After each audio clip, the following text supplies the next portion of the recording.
Hey people, and welcome to Quality Shot. So we have the third test match here, the Boxing Day test match, and it's going to be a very interesting one. Australia just won the toss and they are going to be bowling first, so fielding first. They've elected to send England in. Some changes for England as well, 4 changes. For Australia, a couple as well. Pat Cummins, the captain, coming back in, and Nisa has dropped out. Scott Bolland's also come in for the injured Jai Richardson. So those are the 2 changes for Australia. But in terms of England, we've got 4 changes. Zach Crawley coming in for Rory Burns at the top of the order. We also have Ollie Pope dropping out for Jonny Bairstow. We've got Stuart Broad dropping out for Mark Wood, and Jack Leach coming in for Chris Woke. So 4 changes for England.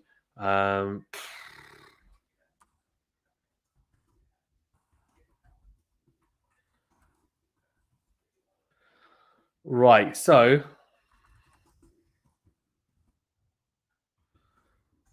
we've got. I mean, this could be carnage. Really, this first session, it really could be carnage. It looks like there's a green tinge to the pitch, overcast conditions. Australia, England, and Joe Root himself said that if they'd won the toss, they would have bowled first as well. You would imagine that the team bowling first will try and utilize the first session and really try and get into the team batting first because the conditions are there. And to be honest with you, given that the pitch might flatten up in the days to come, considering the MCG is notoriously quite a flat pitch, you've got to jump on the opportunity if you have a chance to then, bowl on a wicket such as this, where it looks like there's more purchase than there may otherwise be. So Pat Cummins will be a handful, as will Starc with a new ball. We know that already. Just in general, it's going to be extremely tough for England. Let's see how they go. Really, I mean, it's going to be a very, very challenging. Yeah.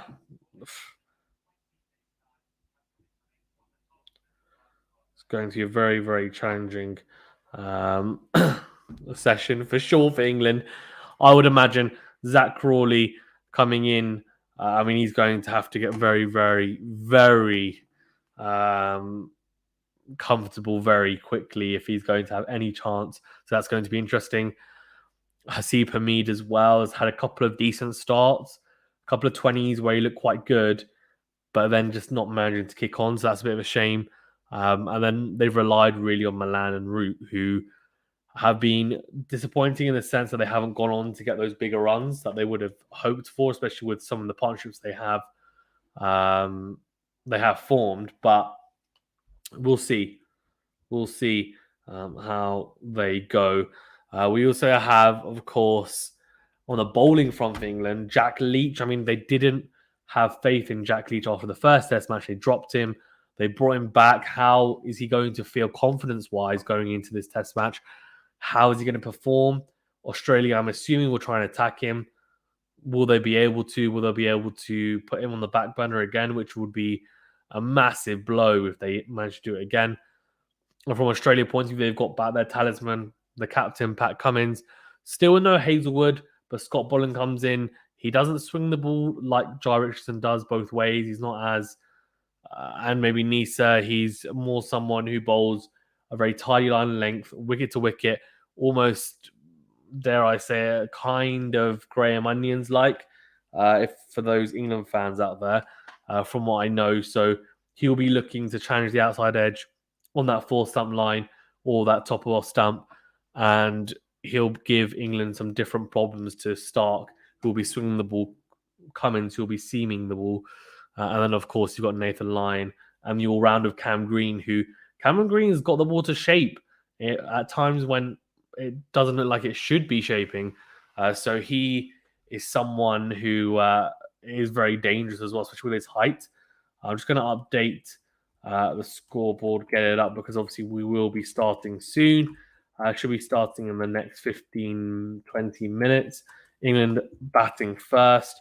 Australia won the toss and decided to bowl, as I've said. So we shall see how that all pans out. But I'm very much in the opinion that this could be a make or break first session in this test match. I think if England get castled in this first innings, for 100, 150, then you can kiss the Ashes goodbye. They're going to have to show some real resilience early doors here. But for England, if they manage to put on a good score, then, that does definitely push Australia back. And they haven't really had Australia in a position where Australia could potentially crack. Australia haven't had to be in those positions because they've been so dominant throughout the whole series so far.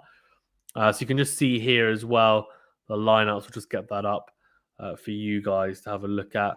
I'll just make myself a bit smaller so you guys can have a look. So you can see here David Warner and Marcus Harris to open up. I'm a little bit surprised that they haven't gone with Usman Khawaja. I just think that realistically they're saving a spot for Makovsky, that opening spot. They're hoping, and I think as is everyone in cricket, that he gets over his concussion issues and he manages to get back fully fit. And if that's the case, then he'll come in, right? He's so talented. We know that. We've seen glimpses of it already in his very short tenure playing Test cricket. Marcus Harris has not done the business. Now, Usman Khawaja is someone who's a stopgap, and you can use a stopgap. Why not use him as that? I'm not sure why they don't do that. It's a bizarre one. But either way, that's what they've chosen. Then Marnus Labuschagne, obviously, the newly number one Test batsman, Marnus Labuschagne. I mean, he has been so phenomenal. I mean, looking at his run of scores, especially in the first innings, he hasn't scored less than 40 in a first innings of a Test match. That's unbelievable from Marnus Labuschagne. Steve Smith, we know how good he is. Travis Head, that fantastic 100 as well. He's coming to a bit of form. They're going to stick with him, obviously. Cam Green, and then Alex Carey. Pat Cummins has come back in, the captain. Mitchell Starc, and then Scott Bolland, who I guess we'll see what he's about in this Test match. Looks like he's going to be more of that line length bowler. He got his Test cap awarded to him by Josh Hazlewood, who is actually still injured. I think, if I'm not mistaken, he's his New South Wales teammate. So, yeah, we'll see a glimpse of him in this first session as Australia bowl first. Feeling, as I said, Haseeb, Hameed, and then Zach Crawley as the partner. Rory Burns has been dropped, as has Ollie Pope. Bairstow's come in for him. Mark Wood's come in for Stuart Broad. I can imagine Stuart Broad has some words about that, I'd imagine. And Jack Leach has come in for Chris Woke. So it's going to be a very interesting Test match, I think, especially more so, I think, in the sense that we're going to see how well these guys handle the pressure, especially Zach Crawley. He's quite upright. He loves driving the ball. If it's going to be overcast like it is at the moment, and that green tinge does come out in the conditions, and it does play like how it looks, that track, then we're going to see the ball nipping around a little bit. And if that's the case, you might say, well, hold on, he's probably used to that in the UK. Yes, but the extra bounce, I'm not sure how used to that he is on top of that. And with these guys who are going to be bowling at him, Starc, Cummins, Bolland, for example, I mean, these are quality seamers. Let's see how he handles it. But England will be hoping he comes good. And for Haseeb Hameed, he's had some very patient innings, but hasn't managed to convert those into big scores. They'll be hoping that he comes good because it's crucial that they build some type of partnership early doors to avoid exposing Malan and Root early doors, because then they have to constantly come in, rebuild the innings, and then eventually they actually don't manage to go on and get big runs. They actually go for 70, 80 odd, which is obviously put them in a good position, but it then exposes what is a very weak rest of the order, to be honest with you, for England. So let's see how this one pans out, but we've got a bit of time as well until the restart. Thanks, guys, as well for tuning in. I do appreciate it. Please remember to smash the like button if you don't mind. Read us, help us out, and subscribe to the channel as well. I think most of you, only 57% of you, to be fair, saying Australia. So, okay. All right. But yeah, guys, please do remember to smash the like button. It's a big thumbs up button. It's quick, it's easy, it's free. hitting the like button really does help us to grow, and do subscribe to the channel as well if you haven't already. As you can see, 4 changes I said for England on the screen, and for Australia 2 changes for them. Looks like we're going to get underway in about 15 minutes, if not less, I'm hoping, because, yeah, we've been waiting a bit of time. There was a delay because of the rain. It was supposed to start 15 minutes ago, but they delayed the toss, and now it looks like we're also going to get a delay in the start of play. I'm interested to see if Cam Green gets runs as well in this series, because he has been struggling somewhat for runs. With the ball, he's been pretty impressive. He picked up his first Test wicket in this Ashes series, and then has also looked pretty darn good, honestly. Being able to bowl at pace, with movement as well, not just off the track, but through the air. Quite skilled, and yeah, so bowling some very, very, very handy spells. It's just now a question, can he back that up with a bat? He doesn't want to be pigeonholed as a bowling all-rounder. I think he sees himself as an all-rounder, as most people would. So let's see how that pans out though for him. I mean, Harmison, they've got, so for BT, for anyone who's not watching the BT broadcast, they've got Harmison, Moeen Ali, and Jonathan Trott. I mean, not really sure how helpful those guys are. I guess Steve Harmison obviously has had some success in Australia. Jonathan Trott's an interesting one. He's also had some success as well. Moeen Ali hasn't had any in terms of team wins. Jonathan Trott has won a series, obviously, on Australia as well. I'm just thinking how poor this England Test team is, because I don't think this Australia Test team is anywhere near one of the best they've had. But this England Test team, anyway, is not great, and there clearly hasn't been the love and pastoral care needed, I think, to form a solid and threatening Test team. There's been a lot of emphasis put on the white ball stuff, which has paid off, to be honest with you, with the 2019 World Cup win, and also performing well, let's be honest with you, in the white ball format. But in red ball cricket, they are lacking. Grace says, where are you streaming from? I'm streaming from the UK, QWERTY, from the UK in London, not from the MCG, unfortunately. I'd love to be there watching it, to be fair. If anyone is watching it and tuning in, which I think is probably very unlikely, do let me know.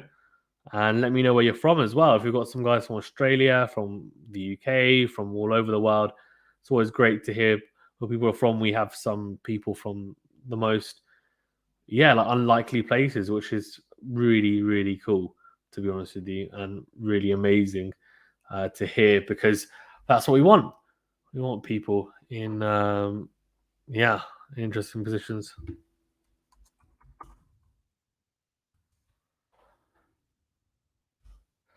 We shall see.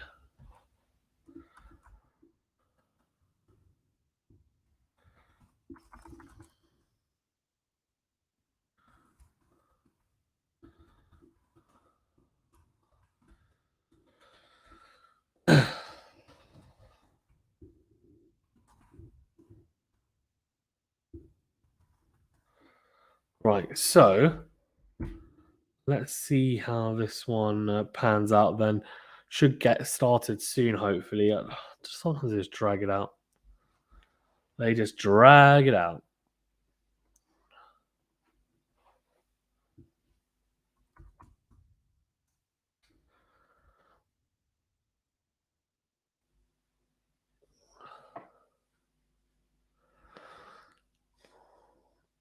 Are they actually out in Australia, these three? I don't think so. He says, what do you think about the changes England have made for this test match? There's a few things. I think I am not surprised about the Burns exclusion. Is it a bit harsh? Potentially. I mean, how much better will Zach Crawley do chucking him into the cauldron, opening the batting, in a very high pressure situation is he going to come out with, is he going to come out trumps? I think the smart money would tell you no. It's a lot of pressure to put on someone in conditions where he's never played before. They're really taking a punt on Crawley and hoping that he does better than Burns has done, which is, a very, very big gamble, honestly. But Crawley does have talent. It's just a question of whether he can apply himself. But the fact is that they've done it at this point in time, which is a make or break, because they lose this test match, they lost a series. I don't hate the decision. I don't think it's going to have a huge bearing, but we shall see. Zach Crawley is very talented. So, a big part of how he plays in this test match, you would imagine, will be how he fares in the first session. If you can get to the first session of this first day, he will have a chance of getting some runs, no doubt, because that will give him a lot of confidence. In terms of the other changes, Jack Leach, how much confidence is Jack Leach going to have, considering he got dropped, right? He got dropped. Got dropped out of the first test match, didn't play the second test match. Now they brought him back in. How is he feeling about that? Are Australia going to target him again? Yes, you'd imagine. But is he going to have the confidence and wherewithal to take on that pressure and use it to the best of his ability? I'm not so sure. Stuart Broad being dropped for Mark Wood was a good decision from my point of view. I think you could have played one of James Anderson or Stuart Broad, but not both. Stuart Broad, I'm sure, won't be happy about it, knowing him. But Mark Wood, you need an injection of pace in there. They were 2-1 pace in the previous test match, and it's a much needed change. In terms of the other batting change, Jonny Bairstow coming in for Ollie Pope. Look, I think Jonny Bairstow is a phenomenal white ball player. One of the best England has ever produced. Honestly, that's how good he is. But since he has tweaked his technique to perform better in white ball cricket, his red ball cricket, his red ball defensive technique has definitely declined in a big, big way. I don't think it's been... I just don't see him as looking comfortable at all for more than an innings in Test cricket. And that is because he isn't comfortable, in my opinion. And I don't blame him. It's very hard to be as... If he was as phenomenal as he is in white ball cricket as he is in red ball cricket, he would be up there as one of the best players in the world. So that kind of says a lot about how good he is in the white ball stuff. I just think it's, time to forget about him in the red ball stuff. Look, I'm happy for him to play as a stopgap here, but they need to start looking elsewhere now and building. They can't go back to him every time they think he can potentially fill a gap where, look, it's not the way forward. And he isn't a long-term Test player, in my opinion. Cricket for Us 2.0 is coming Australia. So clearly cheering on Australia. Yeah, we'll see how they go, honestly. But it'll be interesting, no doubt.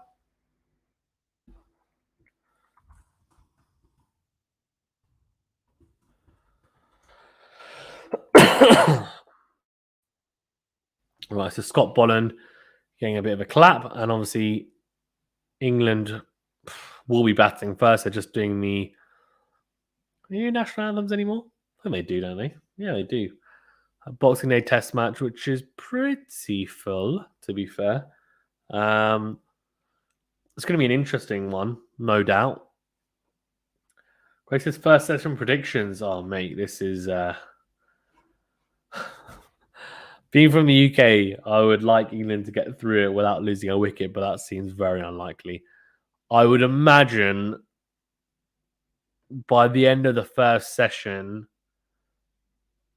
I wouldn't be surprised if they're 3 wickets down. To be honest with you, I think 2 wickets down at a minimum.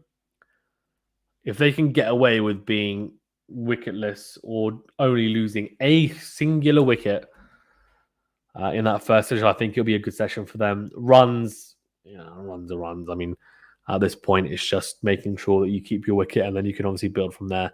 I think in these conditions as well, as I said, if it plays how it looks, this pitch, and obviously with the overcast conditions as well, it's going to be extremely challenging early doors with the Kookaburra. Obviously, as the Kookaburra gets used more and more, it doesn't hold as much in terms of its integrity as a Duke does, so it doesn't swing as much and for as long. But we shall see. Quake is hoping for Root to get a big one. Yeah, it's a huge chance for him, right? And for England, if he manages to go big, it puts him in a great position. Also, of course, he's chasing the record for the most test runs in a year. So Mohammad Yusuf's on, I think he got 1,700 and something runs.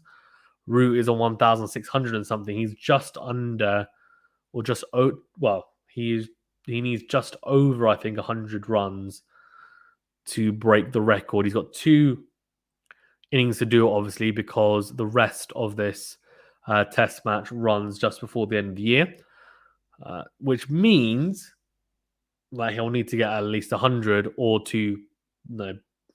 50 plus scores to get through there and break that record. And if he does, it will be a phenomenal. It's already been a phenomenal year for him. I mean, we can't take that away from him. He has been great, and no doubt he's been the best test batsman this year, I would say. I know Labuschagne's been very, very good as well, but I think just on the volume of matches played, Australia obviously haven't played much cricket at all this year in Test cricket. They played in January, and I think they haven't played since, if I'm not mistaken, and since this series anyway. So in saying that, like, Root has been the best Test batsman this year anyway, just based on volume of work and quality of work as well in the Test arena. But yeah, I mean, he's going to be crucial, no doubt. Dawid Malan as well has been really good for me. He really seems to enjoy the pitches here in Australia. So let's see how he fares. But it's going to be an intriguing Test match nonetheless. Alex Carey just riling up the troops. And you can see Pat Cummins looks very, very cheery. He seems like the type of guy you'd love to sit down and have a meal with, doesn't he? Especially, I don't know if anyone's seen it, but he's got his own YouTube channel as well, and he does Q&As and vlogs, etc. on there, and he just seems like a really down-to-earth guy. He really does. Yeah, we'll see. He goes, obviously he's been part of the setup for a bit of time now, but let's see how this how they start here. So Crawley and Hameed out. I wonder who's going to take one. I'd imagine it's going to be Hameed, as he's already played a little bit. Crawley, you can see there as well. It is crucial, man. It is so crucial early doors here. Genuinely. They lose an early wicket and it's just carnage. It could be absolute carnage. Hameed has got the ability. It's just, can he apply himself and keep that concentration? Batting is all about concentration, and sometimes he just tends to switch off just for a split second. Just for that split second, and it can really, really harm him. It really can. But we shall see how he goes. Crawley, 15 matches, average of 28, 100. Best of that, 267 was that 100 against Pakistan. In England, an incredible knock, no doubt, but showed very, very little after that. And that is why he then inevitably got dropped. So we shall see how he pans out today. But they're hoping for him to get more. Hameed, 8 matches, 450s, and average of 30.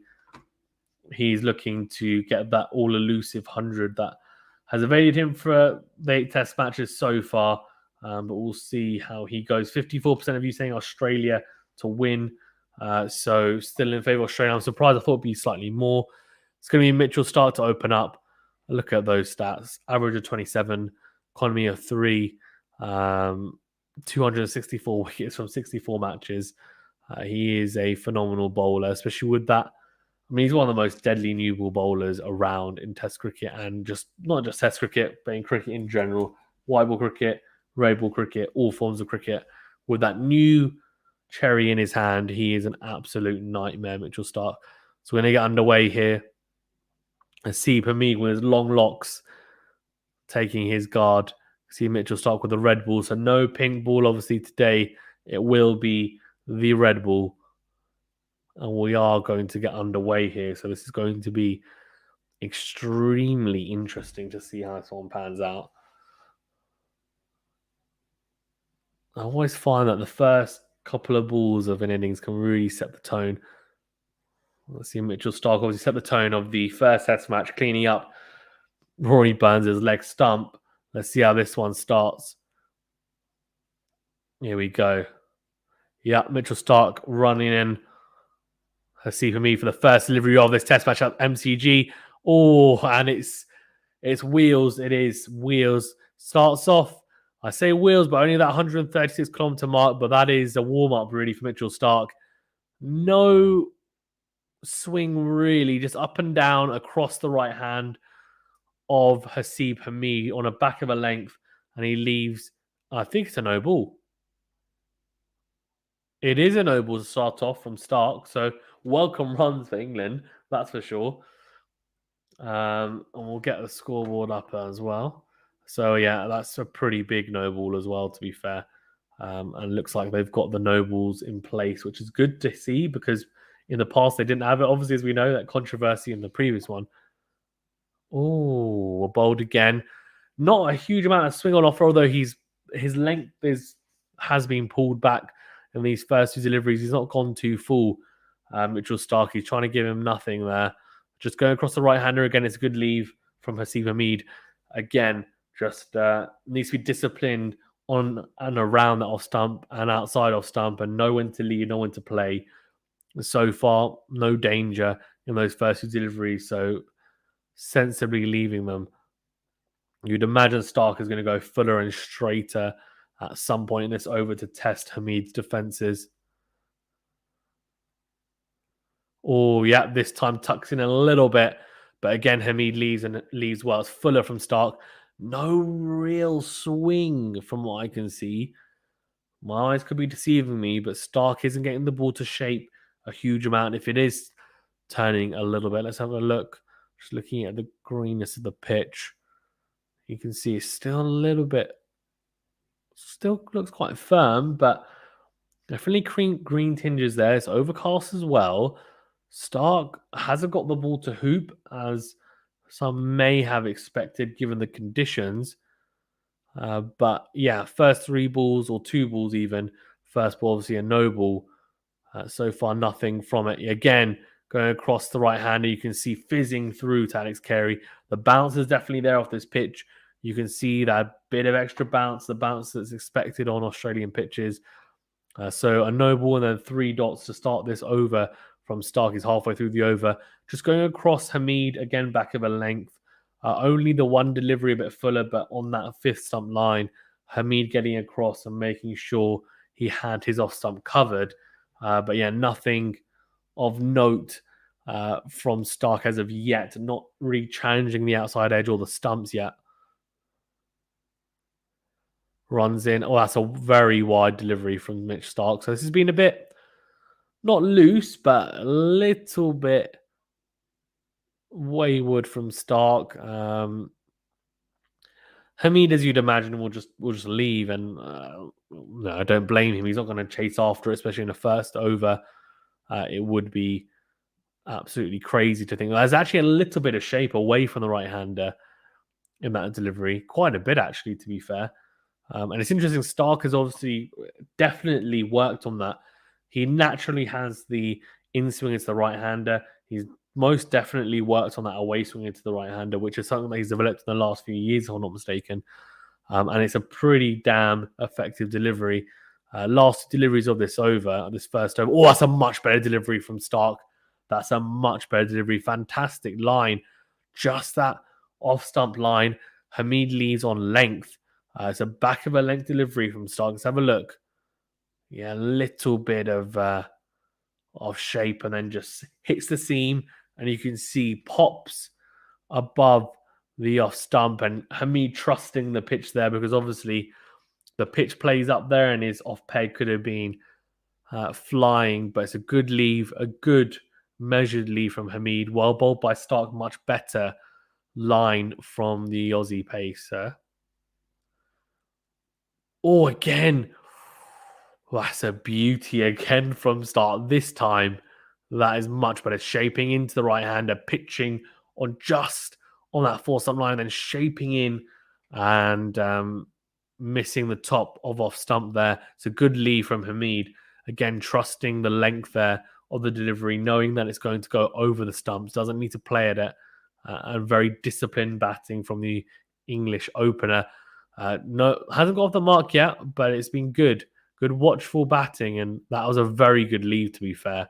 That last delivery, I have to say, because he plays at that and he is in a world of trouble, most likely, because that was in the area of uncertainty for sure.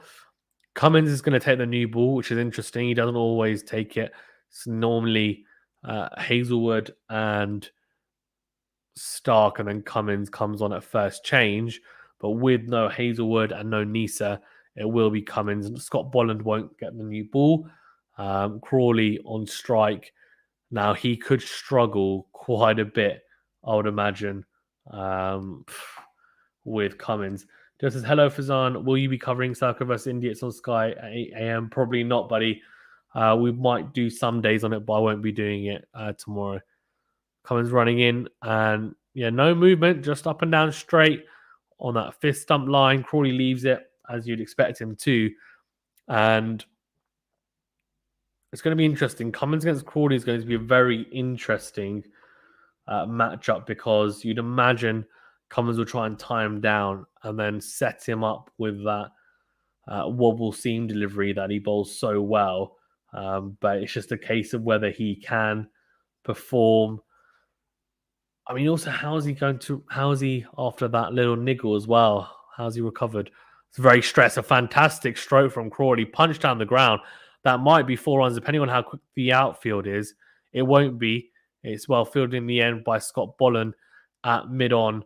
And that should be, I think they may have run 3, and they have.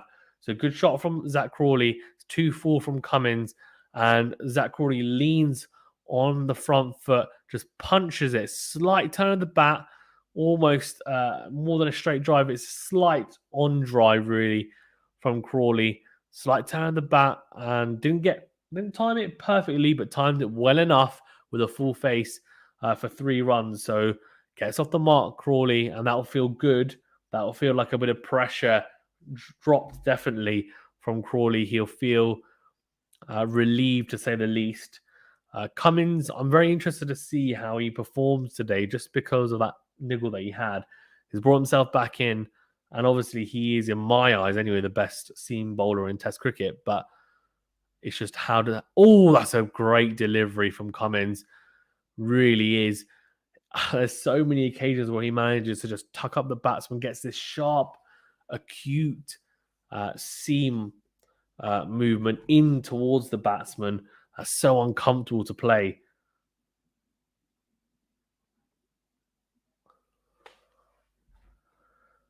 And he says, hello, Fazan, will you be covering? Well, says, I'm trying to watch the test too, but it isn't working. So on BT Sport, check it on your phone or laptop. Or a bowled, very full, very, very full, and knocked into the leg side from Hameed for no run.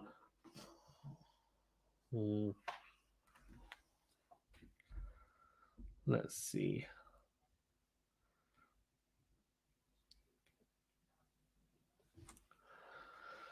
And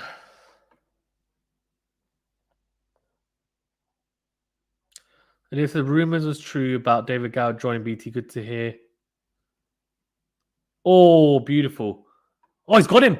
Oh, no, that is I say beauty, and it is a beauty because he's got the outside edge from Hameed. It's a really good delivery, and Hameed definitely has an issue on that 4-stump line. He really does. It's just, that's an absolute nightmare. Let's have a look. It's a good delivery. I mean, it's angling in, and then it just holds its line, shaped slightly away from the right-hander. Hameed feathers it behind to the keeper, and that seems to be his deficiency, just outside that off stump, and he goes for a quacker. 0 off 10, a duck, and that is not the start England wanted, and he is definitely under pressure after that. Cummins with the goods early doors here. Harry Medlicott says, how do you log into BT Sport? Your BT Sport login, mate. Doesn't it cost loads of money? I don't know how much it costs a month, to be fair, but yeah, it cost a fair bit, to be fair.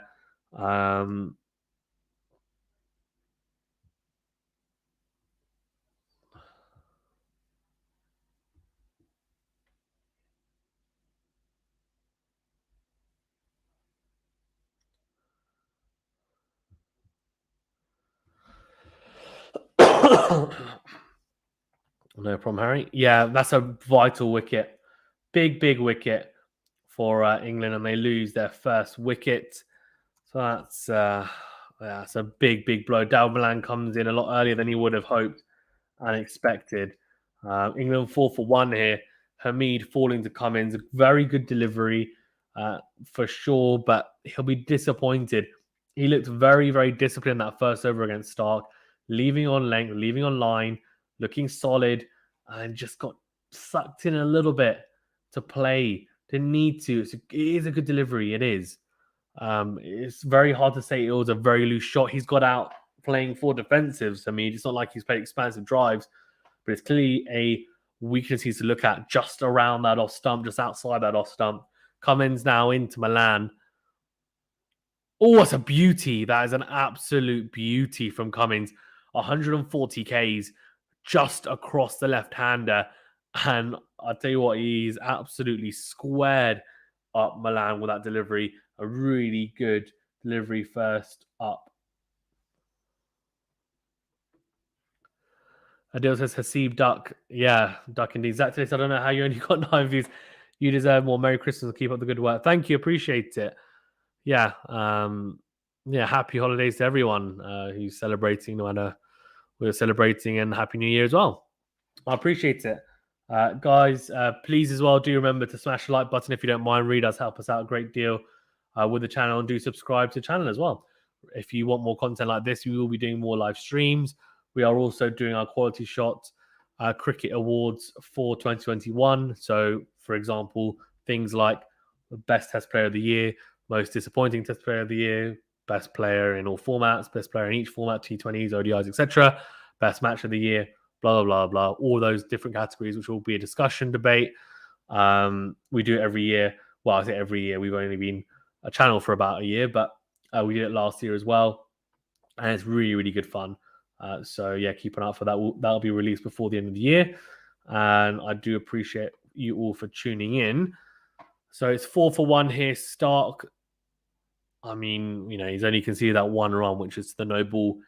Yes, looked a little bit loose with his line and lengths in that first over, but I think with the new ball in the first over, you get the benefit of the doubt almost, because the batsmen are very tentative to play at anything that is a little bit loose in that first over. Most people don't want to be playing attacking shots in the first over. Just showing Cummins to Hameed. You can see Hameed just shifting across the stumps. And there you go. There's the wobble seam, and that's what makes Cummins so good. The first two come into Hameed, right? Off the seam. The third one, it seems away from Hameed. And with the wobble seam, it's almost, you have to play it so late. That's what makes him so good. If anyone wants to know how Cummins is so good with the wobble seam, do check out my video with Jared Kimber that I did. Obviously, Jared Kimber, really well-renowned cricket analyst and pundit and strategist, etc. Expert really. He explained in that video that I did with him on this channel how Pat Cummins is the premier Test fast bowler at the moment because of that wobble seam, because he's got control and he's got pace and he's managed to master the wobble seam, which is something that actually Mohammad Asif, for those Pakistan fans, first introduced. And now Pat Cummins is a huge user of that, and it's so effective. Starc running in, 3 deliveries to go, 3 dots, and some good leaving from Crawley, some discipline batting outside of that off stump. Starc ramping it up actually to the 140 mark. England, not the start they wanted, but the start I expected. I would have thought Crawley would have gone first, to be fair, but Hameed, unfortunately, the one to go. It was a good delivery, as I said. He set him up. It's a difficult thing to counteract, honestly. And Cummins is, in my opinion, the hardest bowler to face at the moment. But at this level, it's not good enough to just say, I got a good ball. You got to counteract it. Oh, that's that is so wild from Zach Crawley. And it has been the one issue with Zach Crawley in his test career so far when he has played, is chasing balls wide and outside the off stump. He's gone for a big booming drive here from a ball that he can easily leave. It's wide and it's full. Just leave it. Tries to go for the big booming drive and misses it. It's swung away from him, and he's lucky not to find the outside edge of the bat there. He really is.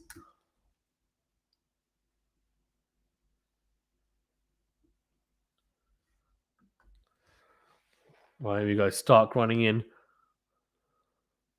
Oh, a bowled. Well, bowled again. This time Fuller.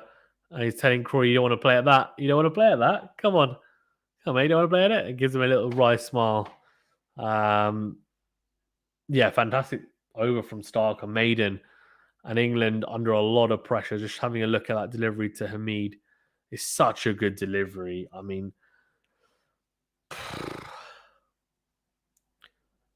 not sure what you do. I mean, the problem is that let's have a look.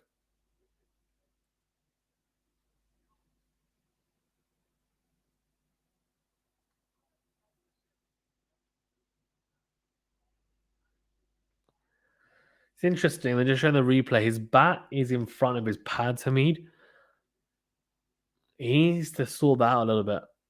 There shouldn't be such a big gap between his bat and pad, distance wise. It's tucked in terms of the width, right? So it's next to his pad in that sense, but it's not.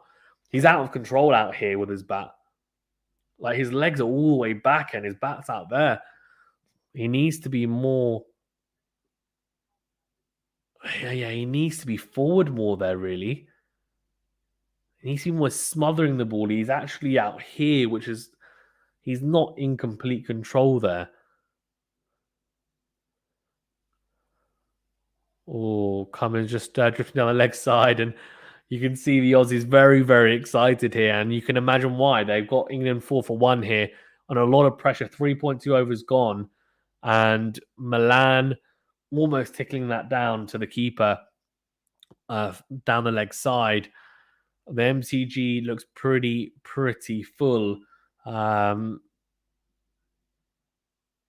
Australia will be hoping for another wicket here. If they can get Joe Root in,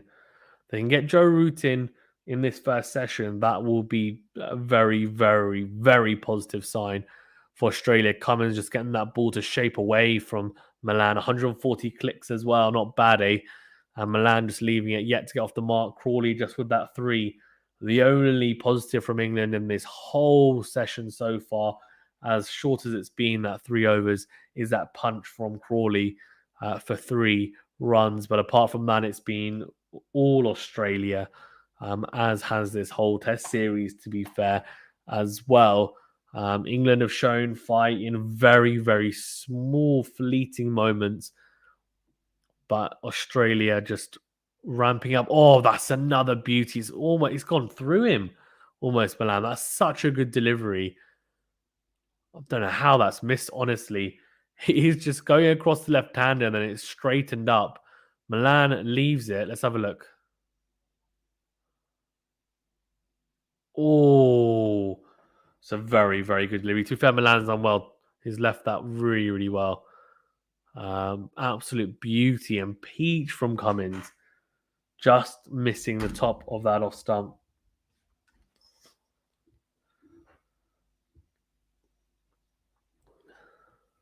Oh, a bowled. Behold, too high. He's just seamed in. Milan's gone to leave it, and it seamed in off that wobble seam. Malan doesn't know whether it's going away from him or into him. And let's have a look. Yeah, it's the wobble seam. You don't know what's going to happen. He's gone to leave because he thinks it's going to shape away from him. It's just shaped into him. It's too high, so they're not going to appeal for LBW. But that's a bit fuller, and he's trapped, and he's looking silly leaving that. Wrapped him on the pad. And this is just an issue. Like, they don't know what to do with it, honestly. Right, here we go. Things when the pitch is like this as well, it's green like this track is, Cummins will have a field day because it will just seem and do all sorts on this track. Fantastico from Cummins, another maiden for Australia, back-to-back maidens. I mean, let's see how it pans out. But at the moment, England under the cosh and under a lot of pressure. Adil says, how are India going to line up versus South Africa? Not 100% sure, buddy. I need to check it out, honestly. Yeah, I mean, I'm assuming they're going to go with Shreyas Iyer, given how he performed in the most recent test match he played in. But yeah, they've got some good players, some good fast bowlers. Obviously, there's a big miss for Henrik Nortje being injured. But you know, India have never won a test series in South Africa. This could be their chance, honestly. Starc running in, or just wide of the right hand of Crawley.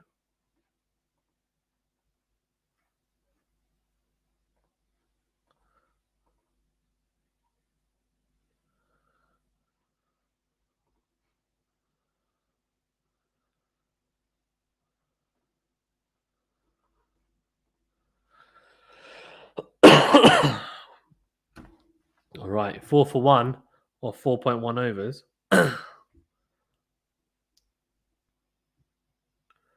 Oh, what bowled from Starc. What is Crawley doing? He's trying to tuck that into the leg side off the back foot. And he's missed that by a mile. He's played the complete wrong line there. England are like deer in headlights at the moment. Both batsmen at the moment, Crawley and Malan, they look like they are struggling to know what the ball's going to do, what line it's coming at them, what length, what it's going to do off the pitch.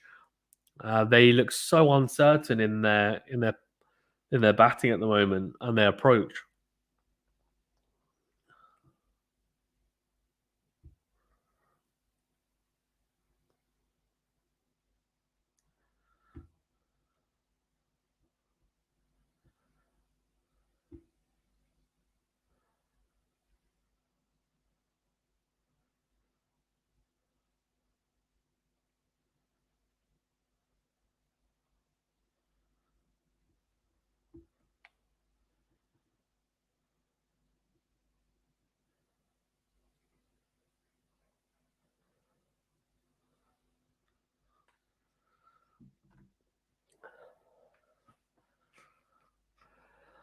Stark has only conceded 1 run.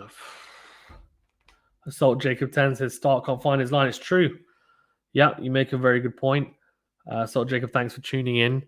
Yeah, Stark is struggling a little bit with his line. I mean, he's not gone for any runs because the England batsmen are just not brave enough really to play it. That's better just on that kind of 4/5 stump line, getting the ball to shape in a little bit there to the right hander from Stark. Better length as well, but I agree he's been spraying the ball around a little bit. He's got away with it because England are under the cosh really at the moment. They're trying to be careful. They don't want to lose wickets. You know, in silly ways. And I think Crawley clearly tried to take the attack, if you will, to Australia with one of those big booming drives. And he then shortly realised after, what am I doing? There's a wide ball from Starc. But Starc hasn't been extremely threatening, which is why, he hasn't gone for any runs, but he hasn't picked up any wickets either because he hasn't really created any chances so far. It's been a lot that can be left. But yeah.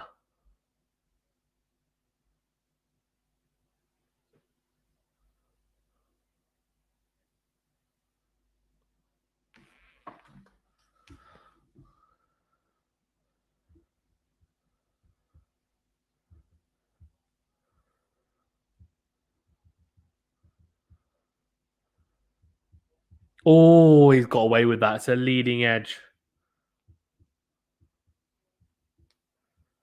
Leading edge. Crawley gets away with that. It's better from Starc. Tighter line. It's a leading edge.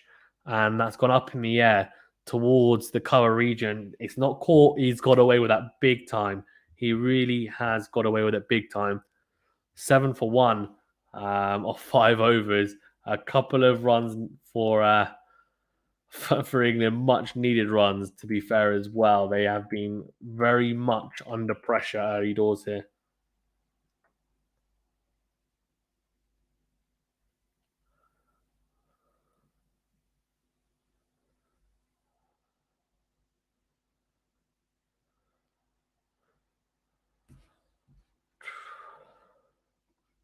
Yeah, exactly. It's what Jacob Ten saying. That's a better line length. It was, wasn't it? Much better. Asking questions of Crawley. Much better, guys. Thank you as well for tuning in. We've got over 23 people in the chat. I really do appreciate it. Please do remember to smash the like button and subscribe to the channel if you haven't already as well. Really does help us out. Cummins coming in here off a maiden. That's well driven actually from Crawley into the offside. And that will just be...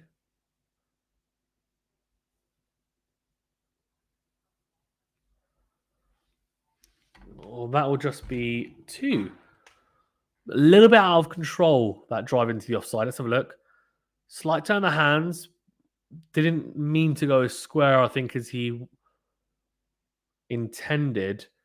But nonetheless, it's a decent drive from Crawley.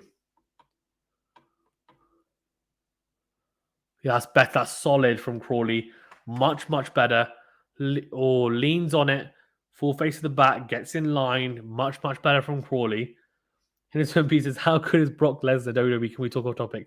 I don't watch WWE. I've heard of Brock Lesnar. I would prefer not to talk off topic. But yeah. So Jacob 10 says that was well worked. Yeah, much better. Much better. From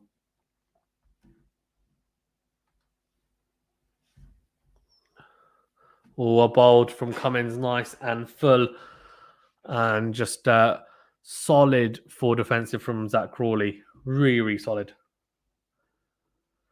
Yes, I agree. I saw Jacob 10 says Crawley seems that he wants to go into a slight attacking mode. So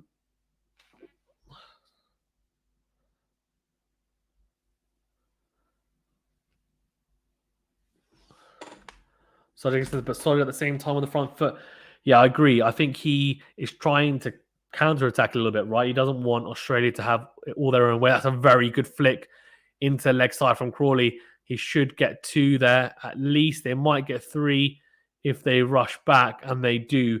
Good running from Zach Crawley and from England. And yeah, look, it's difficult because you don't want to be reckless and then lose more wickets and put yourselves and your team in an even worse position than you are already, especially given the balance of the series at the moment. But you also can't just leave everything, play defensively and not score runs, because then what the issue arises that people get away with it, like Starc has at times. And on top of that, you have a huge issue that, as Cummins runs in, well bowled and well defended from Malan, you have the issue that you're really just inviting pressure on and you're not really going anywhere. And England need to find the balance between picking the right balls to so-called attack or calculate when to have that slight bit of aggression and intent, and when to shut down the hatches, be defensive. And there's a real delicate balance in Test cricket, and that's what makes Test cricket the hardest format as a batsman, especially. Or a bowl from Cummins. Beautiful line. Really beautiful line from Cummins. A few runs from that over, from Cummins' over, to be fair. But he won't be too upset about it because he's got them to start playing. For Australia, they'll be thinking that the chances may be coming. And that start delivery where does a leading edge of Crawley, I don't know, but England will take some positive signs. Guys, we've got over 30 of you in the chat as well. Thank you very much for tuning in. I really do appreciate it. It's fantastic to have you all on. Please do remember to like the video if you don't mind. Really does help us out, grow the channel, and also do subscribe to the channel as well. It just helps us out with growing the channel. And we are growing quite rapidly. So any help towards that is greatly appreciated. We'll be doing more live streams like this throughout this test match, and potentially as well South Africa versus India is the idea. But yeah, that's the idea. We also will be doing our awards, the QualityShot Awards for 2021. Discussion and debate between a few of us, discussing, for example, Test Player of the Year, Match of the Year, blah, blah, blah, all that good stuff. And we'll cricket interviews as well with international and county cricketers. It's the Cricket Interviews playlist on this channel. Do check it out if you're interested. There's quite a few decent names on there, and we're getting more. So Jacob 10 says outfield slow. Yes, it does look quite slow, probably because of that rain.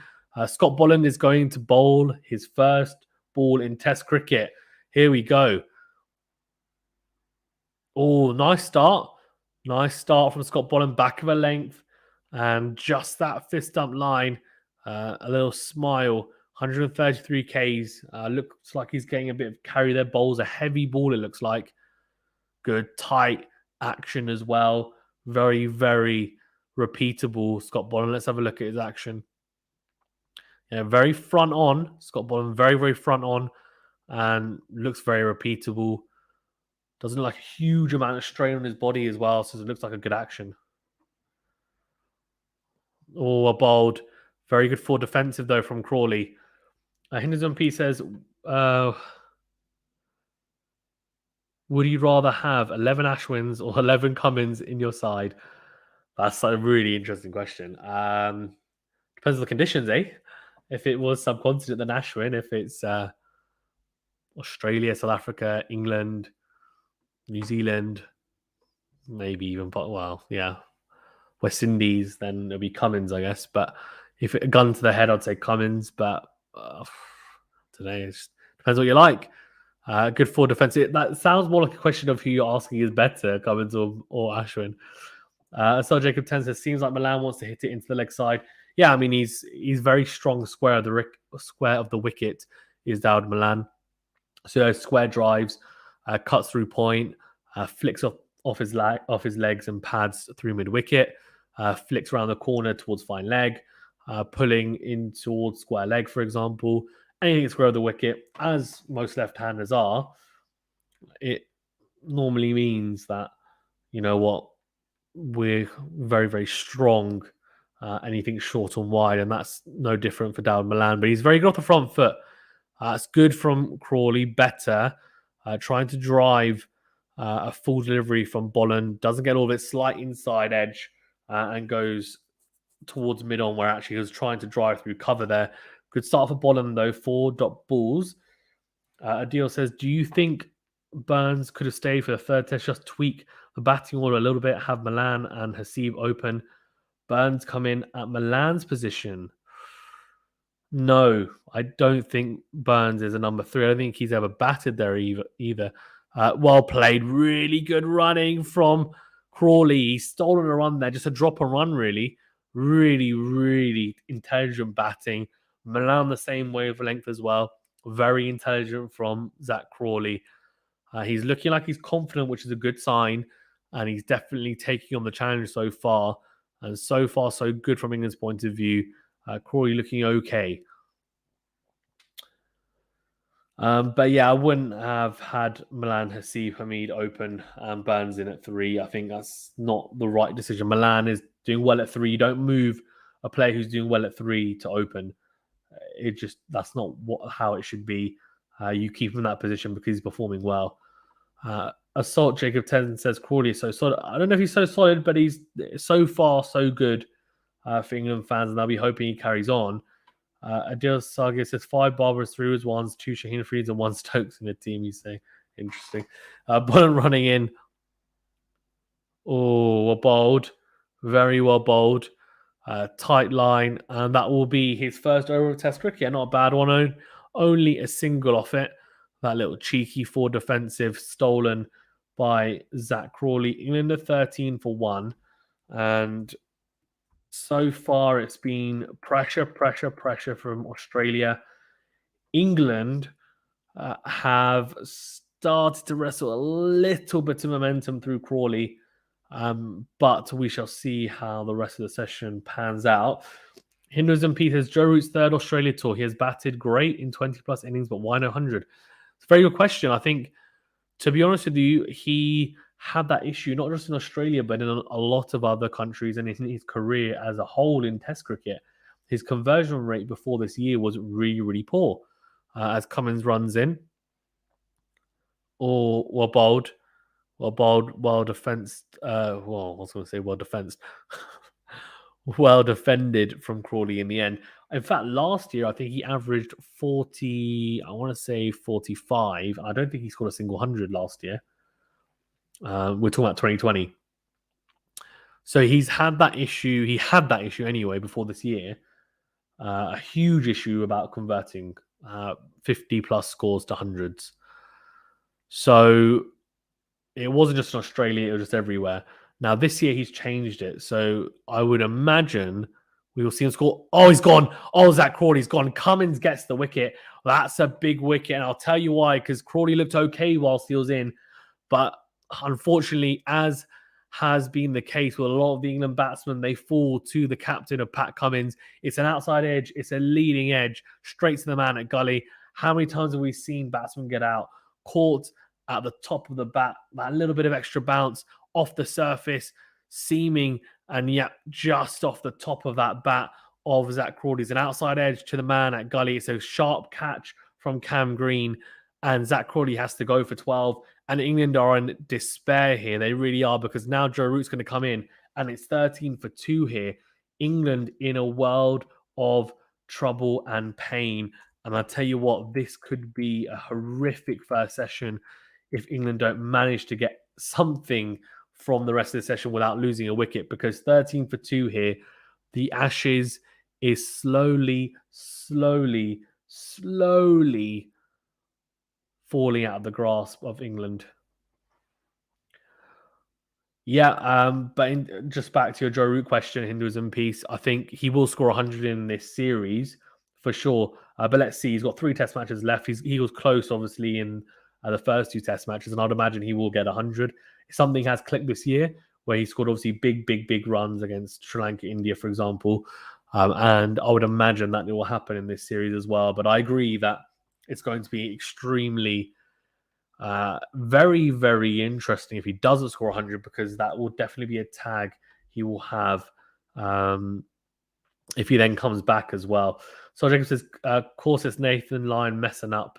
What's happened to Dom Sibley? He got dropped after, unfortunately, a string of poor results. And look, it's going to be interesting now to see if he manages to find his way back into the side. But some people thought he was a little bit harshly done by. He had a pretty good few months with the bat, and then unfortunately it became very, very torrid for him as well. I know he was injured for a little bit as well, but is he good enough for Test cricket? I don't know, honestly, but he scored runs. He has scored runs. In India, he scored runs as well, which is really character-building stuff. But Roots comes to the crease, average of 50. Let's see how he goes. Yogesh Punya says, good morning from India. Good morning, Yogesh. Thanks for joining in. I appreciate it a lot. Adil says, oh dear, Cummins back with a bang. Indian in deep trouble. And Malan and Root have to save them. And it's the same old story for Australia. Same old story. Malan and Root are going to have to come in and do the business. England are just, they're not in a good position whatsoever. Hindus and Pete says, Jacob jinxed Crawley. Yeah, maybe he did. I know I'm down bad. Yeah, I know. Well, it is what it is. Cummins to Root here now. He's got a dot and a wicket to start this over. Not bad, from Pat Cummins. Here we go.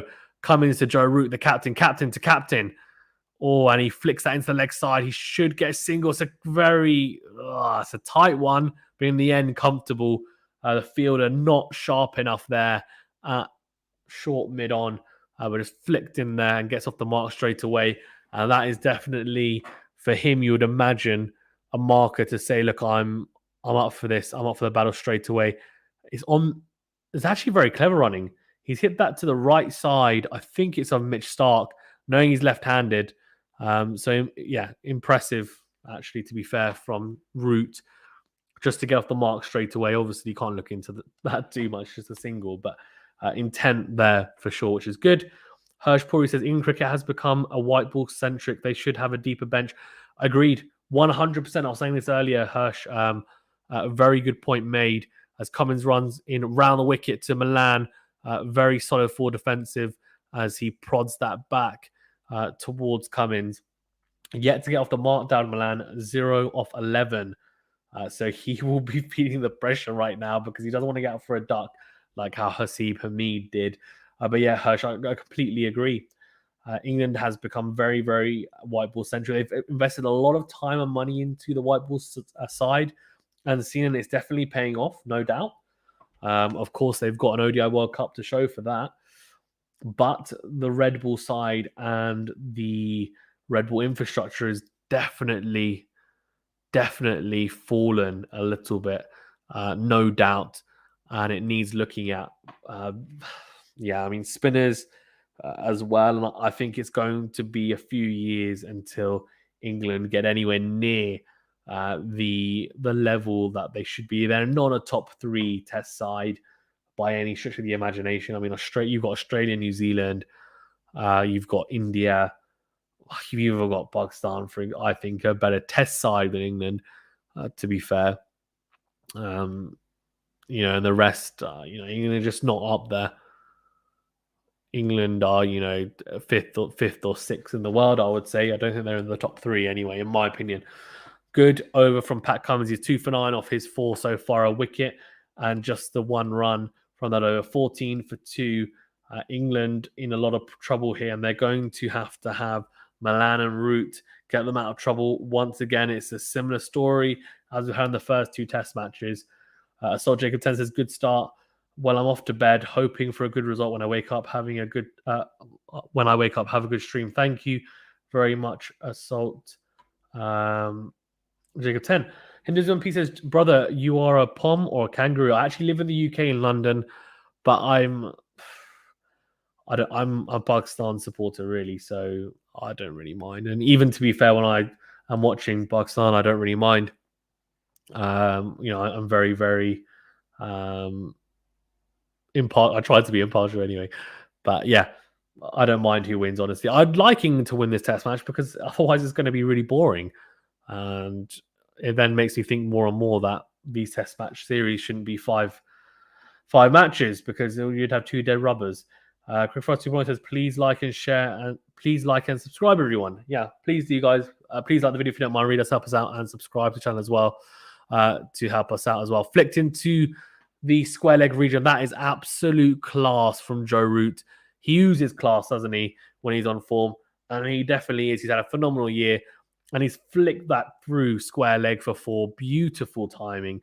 Scott Bolland just missing his line length there, drifting onto the pads of the England captain. Just leans over it. And it's a beautiful flick. Goes to the right of the umpire. And easy runs for someone who is and has been, in my opinion, the best test bat of the year in Joe Root.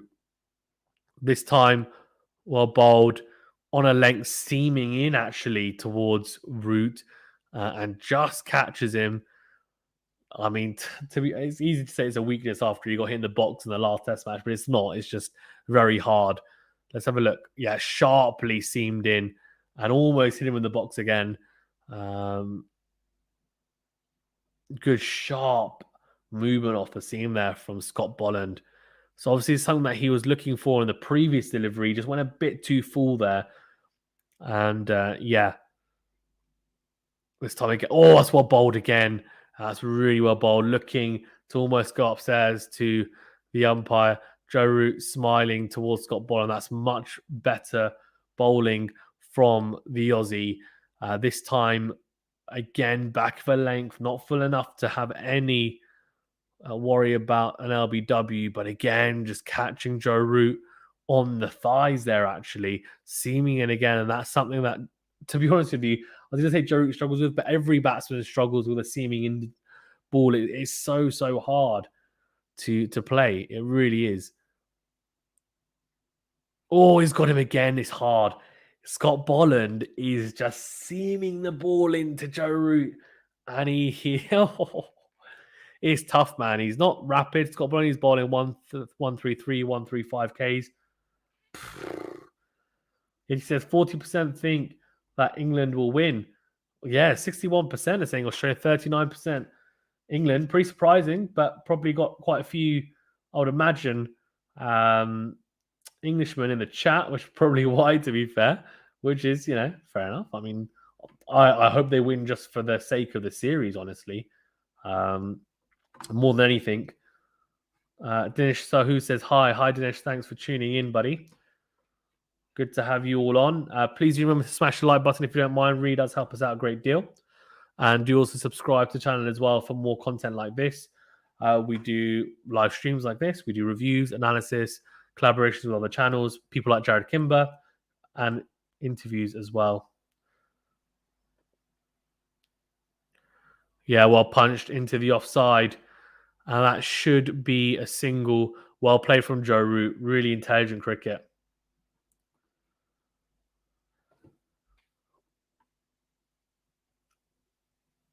Dinesh Sandhu says, love from Odisha, India. Thank you. Yeah, appreciate it. Dinesh, you don't need to type it 4 or 5 times, but you can just type it once and I'll read it out. So love from Odisha, India. Thank you. Appreciate it. Otherwise, I'm just gonna have to put you in a timeout because it's too much. Hinduism and Peace says, not kidding. The first time and only I went to the stadium, South Africa scored 100 runs in 100 overs against India. Yeah, it says a lot, to be fair. It's interesting, isn't it? Because obviously India have never won a test series against South Africa, which is probably, you might think, quite surprising, but I think it's probably just the mere fact that India haven't had a fast bowling battery that they've had for the past year or so. So this is a really good opportunity for India to win a series there. Let's be honest with you. Let's be honest, Stephen, sorry. It is. They've got the fast bowlers to do it. Everything else is in place. South Africa missing Nortje, which is going to be a big miss. Rabada looks quite tired. Looked quite tired in the T20 World Cup, honestly. I'm not quite sure. I think it's going to be a very interesting series. We'll see how it goes. Akash Kass says, welcome to the Boxing Day match. Yeah, welcome. Well bowled from Cummins, and you can just see that wobble seam is such a nightmare. You have people that can get to seam a certain way, right? Like, so Scott Bolland gets the ball to seam in to Joe Root. He was doing it in the previous over. But the phenomenon of the wobble seam, which originally came from Mohammad Asif, and Cummins is mastered and utilizes it as someone who bowls at 140 Ks consistently on the same line and length all the time, is just phenomenal. I can't stress it enough.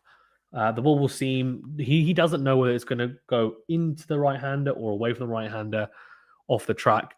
Doesn't matter because it's just so good. Oh, that is such a beauty from Cummins. It's on the 4-stump line. It's the perfect length and line. And Joe Root gets across and gets squared up completely. It's just too good a ball to actually play. So he's missed it. He's missed it because it's that good a delivery. The best player in the world, the best batsman in the world is not able to play that because that's how good that delivery was. N3 Gan says, hi, best wishes from Sydney. Best wishes, mate. Thanks for tuning in. Nicholas says, happy Xmas. Oh no, same old story. Happy Xmas Sydney. Flicked from Root into the leg side. Mitch Starc is chasing that, and it's a very slow outfield. Gosh, England must be thinking, flipping heck, we lost the toss. It's overcast conditions. It's a green top, and the outfield is slow.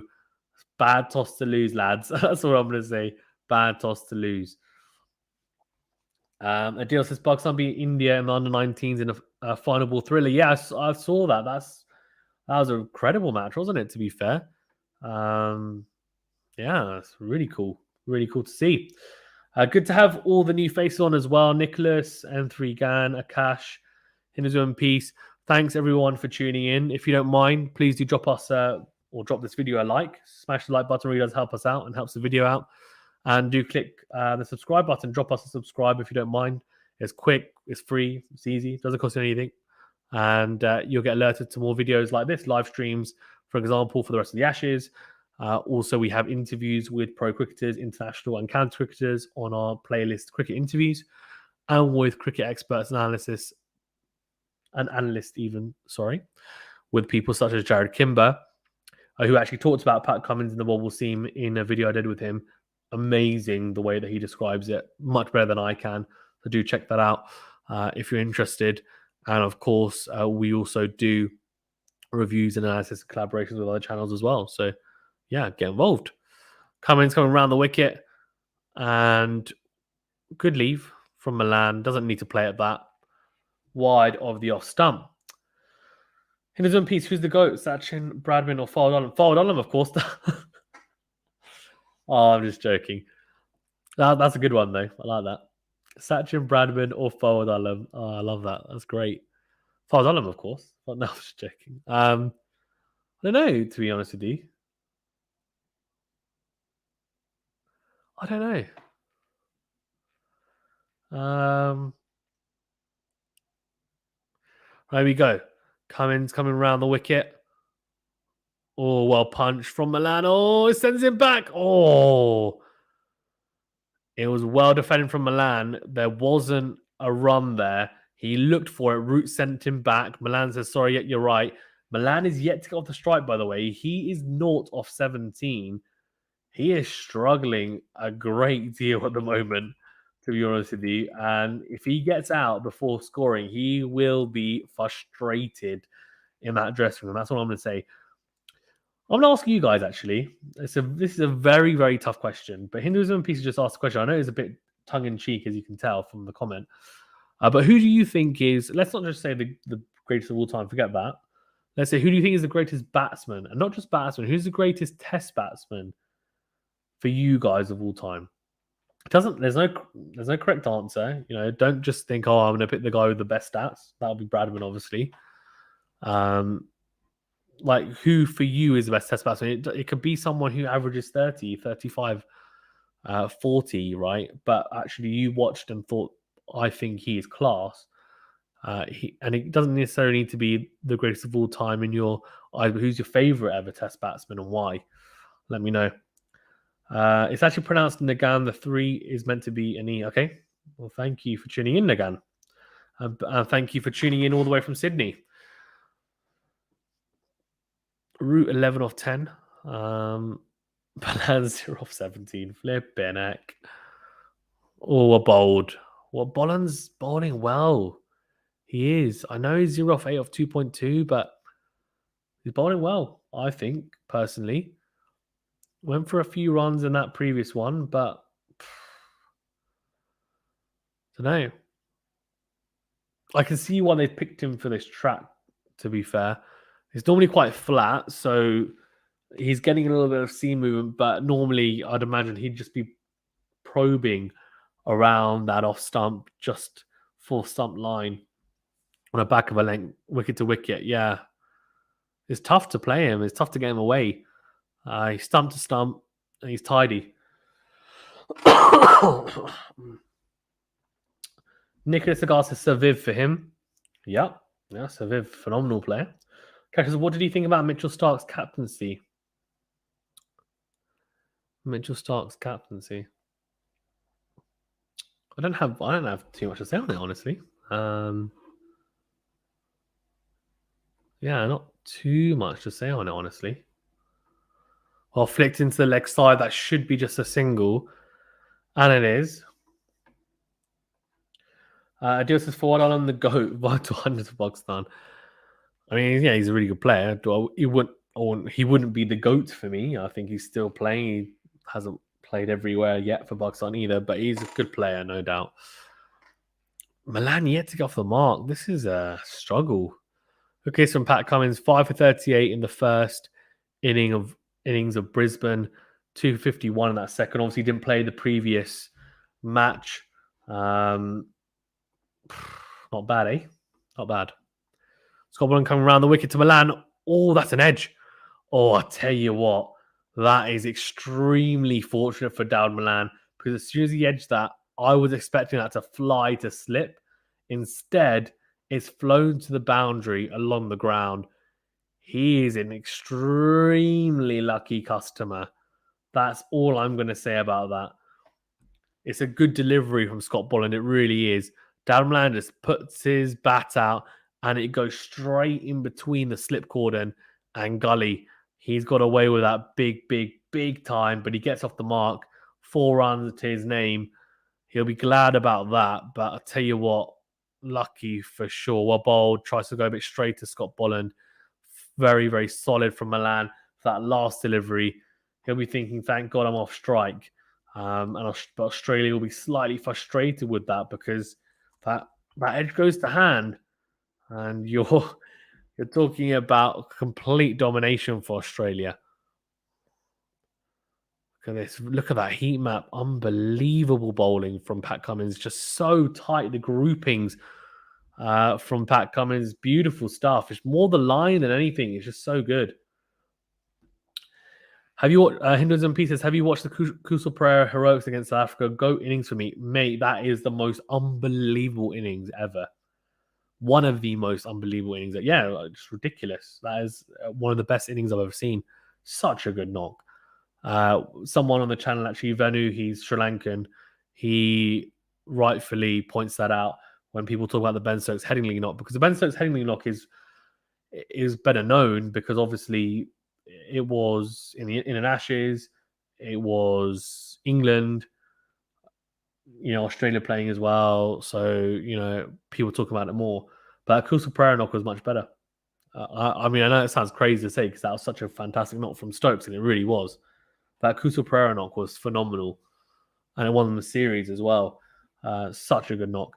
It also says, England living dangerously, or should I say playing dangerously, bowled to root nearly twice out and then run out almost. Yeah, well bowled from Cummins, and well played by Root. Just solid there. This is really the key battle, is captain Cummins to Root here, because if Cummins can get Root, then Australia laughing. If Root can just fend him off long enough to get him out of the attack, then they're in a good position, because they'll bring on Cam Green. Let's see.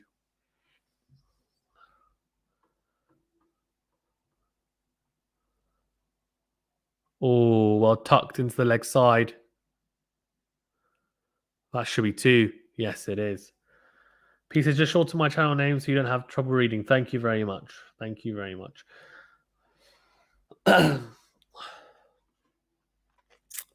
31 for 2 off 11.3 overs. What are we thinking? Can England survive the rest of the session without losing a wicket, I think, is the key, isn't it? I would imagine.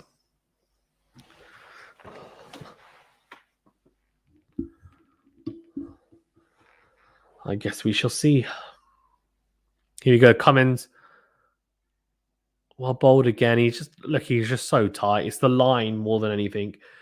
The length varies at times from Cummins, but it's that line. It's that nagging line. Just a 4-stump line. Just doesn't let you have anything. No width. Nothing straight enough so that you can just punch him down the ground or flick him off your pads. Just that annoying, gnawing line that you have to respect him. And he's quick enough that you're not able to just charge him. There you go. Cummins running in. Oh, a bowled.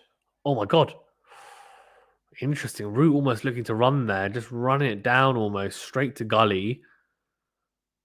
Green looking for the cheeky little run out opportunity there. Let's have a look.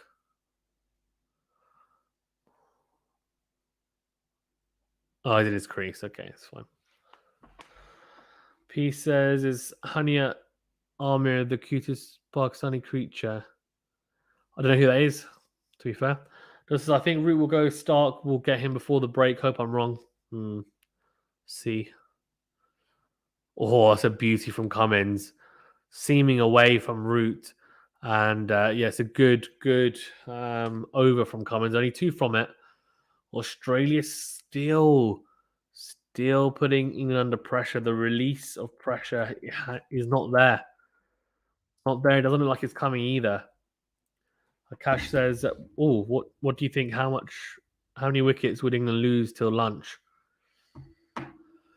I don't know. I think I wouldn't be surprised if they lose one more. But track record would say that England and Malan and Root can probably stick it out. But given the pitch and how this is panning out, I'm not extremely confident about that. Let's be optimistic. Let's say England don't lose another wicket, but I don't know. Let's see. Cam Green comes on, as I said. It was a matter of time, and he's now on, 22 years of age. Nicholas Agar says, Cummins always in the corridor of uncertainty. Yes, that's exactly the phrase I was looking for. Thank you. You are 100% correct. He is always in the corridor of uncertainty for sure. He's just such a good bowler, man. I mean, I don't have the words to explain how much respect I have for how good a bowler he is. Around the wicket green, and heavy ball is what he bowls. And I'll tell you what, he's not slow either. He's a bit nippy, Cam Green. Extra bounce on top of the bouncy pitches on Australia already. He's a unit. He's a very tall guy. And he bowls some wheels as well. Gets all to shape a little bit. He's not a bad player. He said, to be honest, last time I went to poop in collapse, I have constipation ever since. Lol. Well, bowled from Cam Green.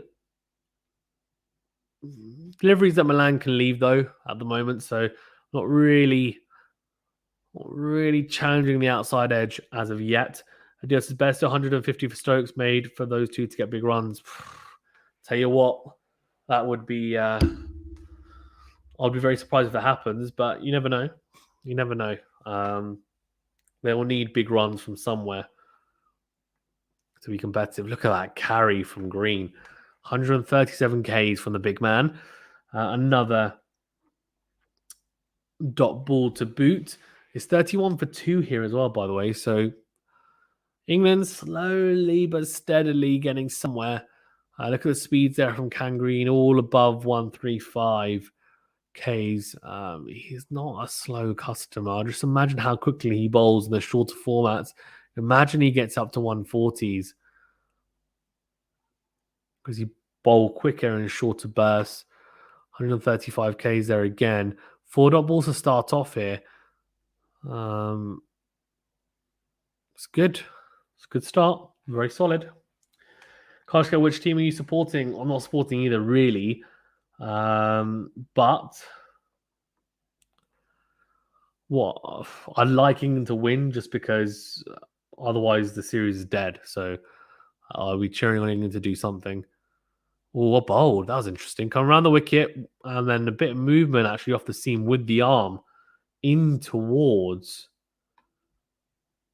Dawid Malan. Interesting. Leaves it. It's a good leave. P says Jimmy bowls so good in India. Why not Australia? I think it's I don't think he bowls so well in India. I think, until the recent series when he bowled in India, I don't think he was bowling that well. And he bowled quite well, yeah. With a new ball, he's still a danger anywhere. I think the issue is that the Australians have done well enough to see out the new ball. Also, the Kookaburra barely swings very much and for very long, which obviously is the key for Anderson and the way that he bowls. The field settings weren't great as well and haven't been in this series, to be fair for him. But he hasn't been backed up, honestly, either as well. It's hard to say. I mean, I just think on these tracks, there is just so much reward for pace on these tracks because of the extra bounce. So much more than anywhere else. In Australia, South Africa, especially.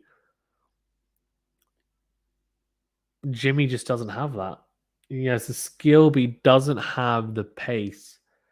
And the reason why someone like McGrath was so good on these tracks is because he got the ball to seam at a similar pace to Jimmy, but Jimmy doesn't seam the ball, he swings the ball, which is why he's so damn good in home conditions. He's the master in the English conditions. He's probably the best bowler to ever bowl in England, Jimmy Anderson, because that's just how good he was, or is even, in terms of being able to control the ball through the air. But off the seam, he doesn't quite have that guile.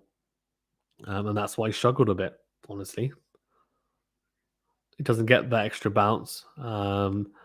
He's a skiddy bowler, not someone who's going to hit the deck hard. So he doesn't get as much purchase on these tracks. Nicholas says, will 250 be a good score? Yeah, I mean, they'll be hoping for at least 250, honestly. The guy says, yep, I've gone to the toilet many times and come back and someone's out.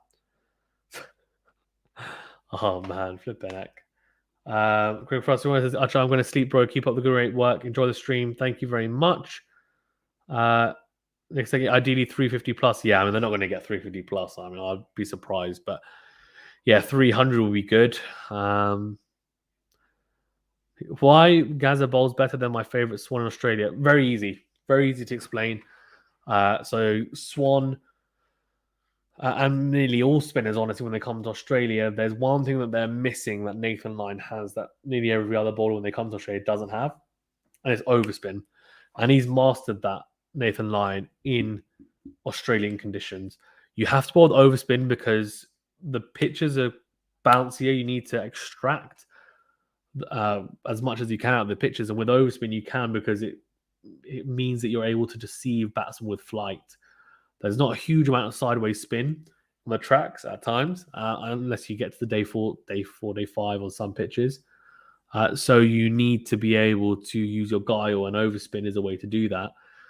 Most bowlers don't do that, and that's why we saw Jack Leach get hit in the first Test match. I know he has actually been practicing his overspin. Whether he's able to utilize it in this Test match better, we shall see. But that's why Swan wasn't as good. He used to flight the ball, but used to rely on him being able to turn the ball sideways, not being able to put that overspin on the ball to deceive the batsman, which is exactly why there's a disparity there. Nick says, at least you got the runs. Yeah, very good, Nicholas. Very good. Bolland back on. Guys, well, thanks to everyone who's joined the stream. If you have already liked the video and subscribed to the channel, thank you. I do appreciate it. If you haven't already liked and subscribed, do help us out. If you don't mind, do support the channel. It really does help us grow and helps get this video and the channel out there. Oh, well, ball from Scott Bolland, and Root gets a little bit of an outside edge there, and it runs down to the boundary. He's 18 off 20 now. He's motoring through. But that was definitely a slice of fortune for the England skipper. First delivery from Bolland. He's been a bit unfortunate. His figures look quite expensive, but there's been some interesting shots played from some of the batsmen, including 2 outside edges gone for 4. And it's just been unfortunate, honestly. 8 of those runs have come from outside edges. He should really be 0 for 9 off 3. But yeah, please do remember to like the video if you don't mind. Really does help us out a great deal. And if you don't mind subscribing to the channel as well, it's quick, it's free, it's easy. Liking and subscribing doesn't cost you anything. And it does help us get this video and the channel out there to more people, which is greatly appreciated. It really is. You guys are the reason why we're able to operate the way we do. And the more support we have, the better we'll be able to operate, and the better content we'll be able to get you guys as well. 65% of you are now saying Australia, which is not surprising. That percentage has risen as the stream has gone on. Akash says, you are right. England should hold this partnership and score as many runs as they can. Yeah, they need to. I need to. Nicholas says, nodding off. Thanks for everyone. No problem, Nicholas. Have a good sleep. Scott Bolland, 4 and then 2 dots. And that's pretty much been the theme for most of his spells so far. He's bowled well. And then occasionally there's just that little outside edge. And it's been frustrating for the Aussie. Well bowled again. Very good tight line length from Scott Bolland. And defensively prodded back from Root. Nicholas says expect all that when back on. Cheers for the commentary. No problem at all, mate. No worries at all. Peter, if someone told you 2 months ago that Australia wins the T20 World Cup, what will you do? I'll tell them they're crazy, honestly. I actually didn't even have them win. I didn't even have them making the semi-finals of the World Cup. I just don't think they had the unit for it, honestly. But being a Pakistan fan, obviously, I know that's not the case. Joe Root tests in 2021, average of 64. 1,648 runs, 15 matches. I mean, that's pretty damn impressive to say the least. The average is a bit surprising. I would have expected him to average more than that, but I think it's just the sheer volume of matches that he's played throughout the year, which is why obviously it's been harder for him to have the type of average that is seen as like, oh my God, this is monumental for a year. You know, the kind of average we're talking about, like 75, 80 in a year. But obviously, the more matches you play, the harder it becomes to keep up that consistency. Well bowled from Bolland, and Root tries to flick him into the leg side, but goes straight towards Bolland in the end. 4 runs off it. It's 35 for 2. It's 14 overs gone. England slowly but surely eking towards some type of short-term total anyway. Obviously, the 50 will be the first target, and they'll keep on going from there. You'd imagine they're looking at least 300, but they'll need these two to stick in and stick in long, really, to give themselves any chance.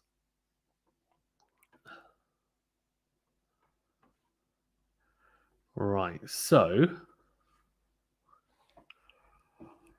day one here, pretty much been Australia's day so far. Let's be honest, as Green runs in from around the wicket. Ooh, short and wide, but left from Malan, surprisingly. Things you got to be careful there, right? But Malan, there you go, interestingly, then plays a shot after thinking I missed out there a little bit. He definitely has. It's just, he needs to be careful, right? You play that shot, that's fine, but you don't want to get out playing that shot either. So he has to be really sure of himself when playing that shot if he's going to. He's only scored 4 of 26 so far.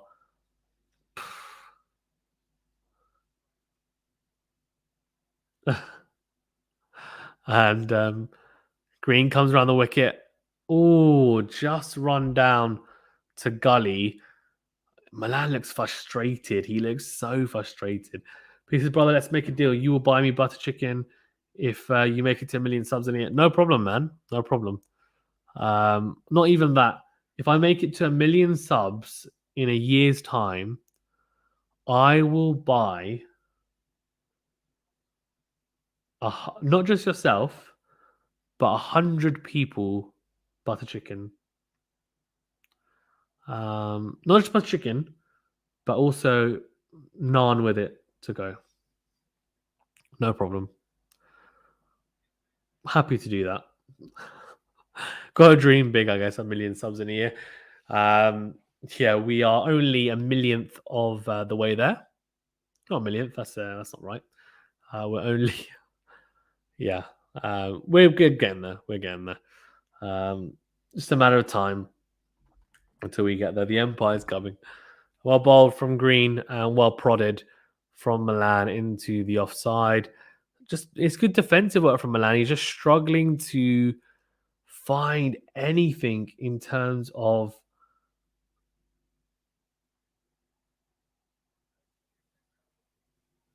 he's just struggling to find any shots of intent, any type of attacking shots which he's in a position to actually be on the front for. Everything is just under the eyes, stopping it, making sure it doesn't go through his defenses, but nothing is oh, what a delivery from Green, shaping into Malan, pitches and seams away, almost finds the outside edge. Nothing from Malan is coming forward and actually punching with intent. Everything seems to be quite prodding right now, and he's definitely uncomfortable, to say the least. Pieces that 100 people must include me, mate. No problem. Of course, it includes you. It includes you, no problem. You're top of the list if that happens.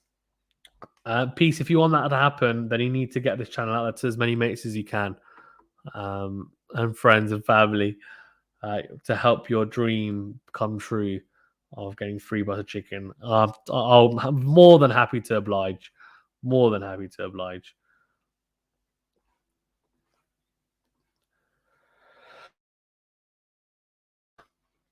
Akash says Joe Root has scored around 1,455 runs in Australia. That's why he's a key player for England. He is a key player for England. I think he averages 45, I want to say, in Australia. Failed to score 100, but he scored plenty of 50s. Yeah, I mean, you're 100% right. You're 100% right, Akash. He is a crucial player for England, not just because of those stats, but also because of the stats of how well he's played this year. I mean, averages 64 this year. He's potentially going to break the most runs in a calendar year for Test cricket. If he manages to get, I think it's 110.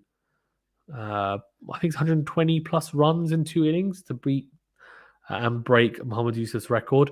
And if he does that, it's just a phenomenal record, isn't it? And phenomenal year. But he's a man in form, so yeah, they rely on him as they do. To be fair, in all series. Abdullah says Root still lacks a century down under. He does. Yep, indeed. That is what.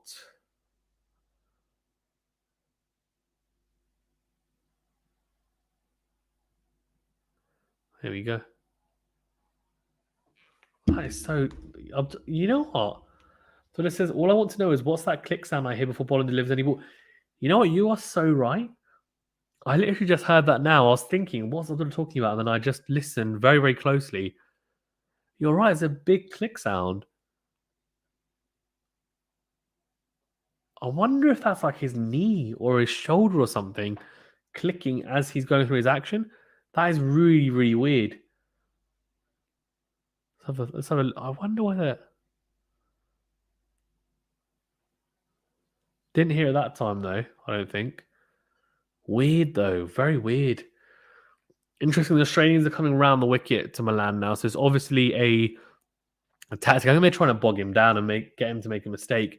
Come around the wicket, just tighten him up. He's getting frustrated to Malan. They're looking to see if they can just come around the wicket and get one to just shape away, get him to nick off. He looks very, very tentative, Malan, right now. Doesn't look sure of himself whatsoever. And the 5 runs he has scored have been very, very streaky.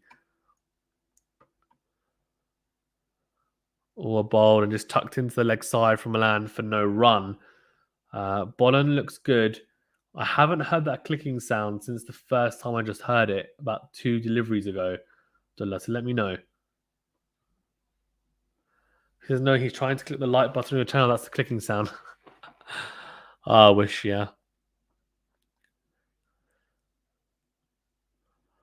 Look at all the Aussies with their green blazers on. Hilarious. Loving it, man. They're all having a good time. It's summer, obviously, in Australia. It's cricket time. Time to go out, have a good time. Oh, nicked. Again from Malan. This time straight to gully. Green, very sharp to his left. Doesn't carry, but it's well bowled from Bolland, and he could get a maiden, which is probably well deserved if he does get it, because he's been, as I said, pretty unfortunate. His figures don't reflect how well he's bowled.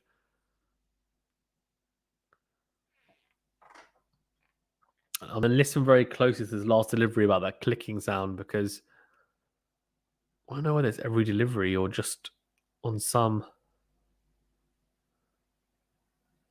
No, didn't hear it again. I wonder whether it's the broadcast, not him. But very, very interesting. Anyway, 36 for 2, a good maiden over from Scott Bolland. England are well and truly tied up at the moment, and it's just a question of whether they. Not sure whether it's the best idea to start trying to counter-attack at this point, because they are under so much pressure. But either way, they're going to have to try and fight back in some way if they're going to wrestle about the momentum. It's going to be tough, honestly. It's going to be extremely tough. Adil says Malan might be the third one down. Pressure is building on Malan. Yeah, agreed. P says, are you getting unemployment benefits? Sorry, not sorry. No, you don't need. Well, we are monetizing the channel, but yeah, this isn't my full-time job. I'm an accountant by trade, but I've got time off until the new year because it's the Christmas period here in the UK. So not working, but yeah, I'm an accountant. Not a very glamorous job, to say the least. I would love to do this full-time, but unfortunately, I am not. The channel's not big enough yet for me to do it full-time. But if we got to that stage, it would be incredible because I love doing it. I'd love to do it as much as possible. But also, come on, England, we just want to see a good fight. Don't give up before it's even started. Very true. Cricket Town says, who will score the first 10,000 runs in tests between Virat, Root, Smith, and Kane? That's a good point, you know. I'm going to go Steve Smith. Who's on the most at the moment? Surely Steve Smith's on the most, you'd imagine, no?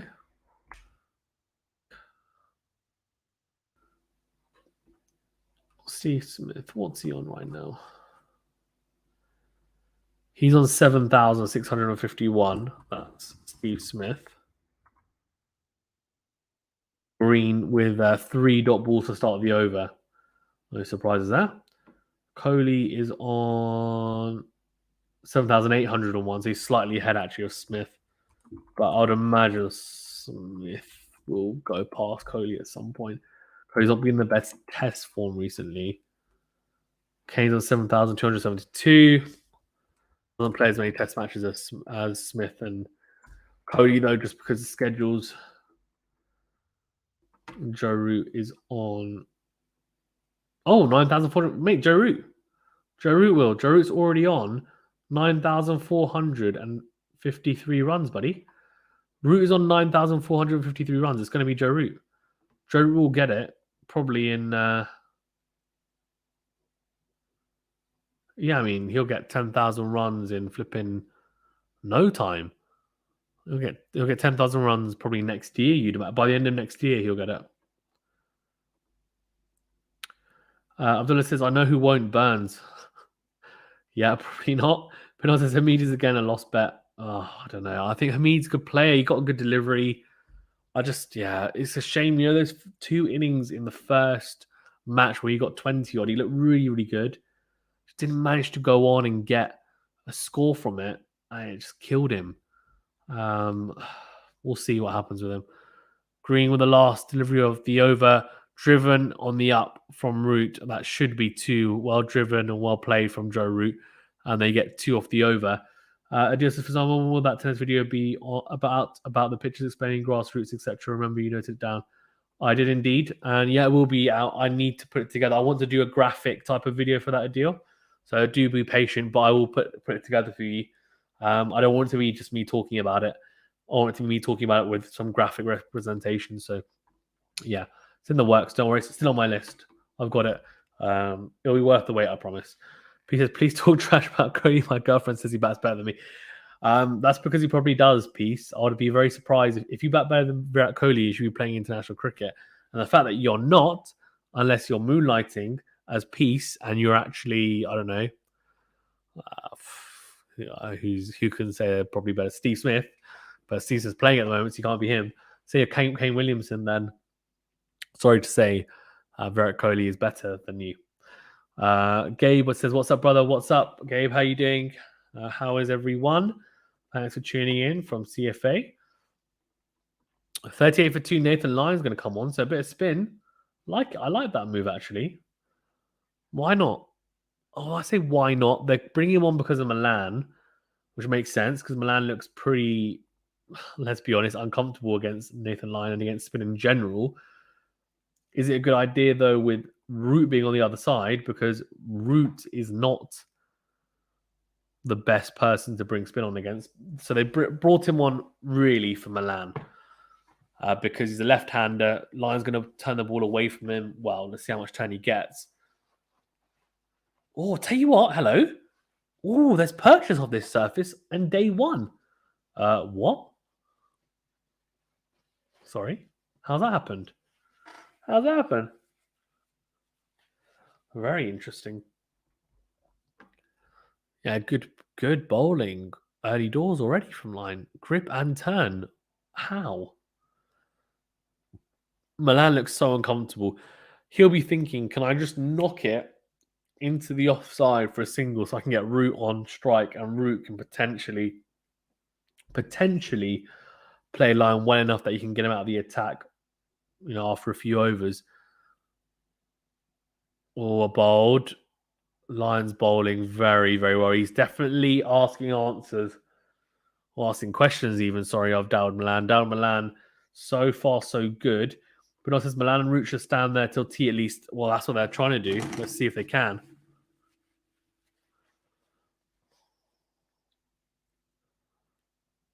Oh, that's turned. Oh, that's ragged. What is going on? He's coming round. Dude, he's coming round the wicket. And that is absolutely ragged. That is turned a mile. He's come round the wicket, just angling into left-hander. It's pitched and it is just deviated. Oh, sugar. Malan off the back foot. That is interesting. He did not look sure of himself whatsoever. This looks like a very interesting pitch, to say the least. P says, cricket is a gentleman's game. I am a gentle spirit, so I'm not eligible to play internationally. Fair enough. I just forgot Lyon could take wickets. Might be on to get Malan indeed. Oh, it's a bit too straight from Lyon, but it's a good over, a maiden over. I tell you what, there is something in this. And as Abdullah's just saying here, Merry Christmas, Leach. Pitch is turning on day one. Dude, what is this? Are we playing in India? Is this, it's like we're seeing Axar Patel bowling. What is going on, man? Spin dealer coming on. Crazy. I cannot believe this. Gabe says, oh, this is an unexpected pitch. Turning on day one. Dude, I was not expecting this whatsoever. Like a pitch in Australia turning as it has just done here on day one is like, it's the type of thing you see in India, right? When India, for example, against England prepared a pitch which was a turner. That has turned a lot. A couple of those deliveries. Those deliveries that he's put a lot of revs on it. He's deliberately tried to see if the pitch is turning and it's just ripped off the surface. Crazy. He's got turn and bounce. If I'm Malan, I'm just pooing myself right now. I'm absolutely pooing myself. Like, oh man, I'm 5 off 43. I'm 5 off 43. I'm Dawid Malan, and 4 of those runs were outside edge. 1 was a very uncertain single. I'm struggling like hell, and now you're telling me that Nathan Lyon, who I've struggled against all series, is turning the ball on day one. Merry Christmas, Dawid Malan. Cameron Green ramping up there to 140 Ks. He's a talented young lad, isn't he? He says, is Root the best off spinner in the world after Lyon and Ashwin? Well, I guess you have to say Jadeja. If you're talking about right arm off spinner, I really don't want to say yes because I don't think that's correct. Surely there's someone better.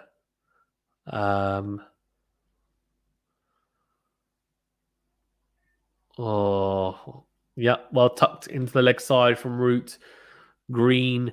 When I have a look at Malan, Malan has struggled from around the wicket to just combat Green from coming around the wicket. He's angled it in towards the left-hander, got the odd one then to straighten and nip away from the outside edge of Malan. A couple of times he looked very, very close to nicking off, but has survived.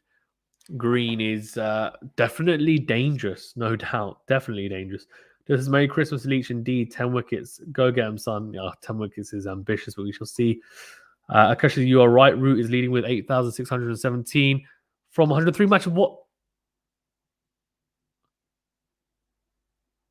Oh, dear. What a drop. That is an easy catch. Oh, what has he done? Is it? Oh, no, he's hit into the ground. Oh, I almost thought he dropped that. I thought he dropped that a second. Oh gosh, I was like, whoa, but it's not. But he has conceded a run, which is why he shook his head because it was a fumble from Nathan Lyon. Malan just hitting it into the ground, and yeah, a bit sloppy from Nathan Lyon conceding a run. That's well flicked from Joe Root, wide and mid on. Pat Cummins manages to get there, and it'll just be 2. Good running. No, he's not really. He's actually, dude. He's on 9,453 runs from 111 matches.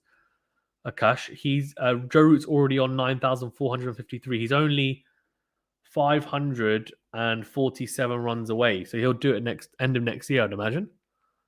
He's already he's only 500 runs away. Pieces. How soon will David Shane Warner bowl? Never, I would imagine. But we'll see. We'll see. Travis Head can bowl a little bit, can't he? A bit of off spin, if I'm not mistaken.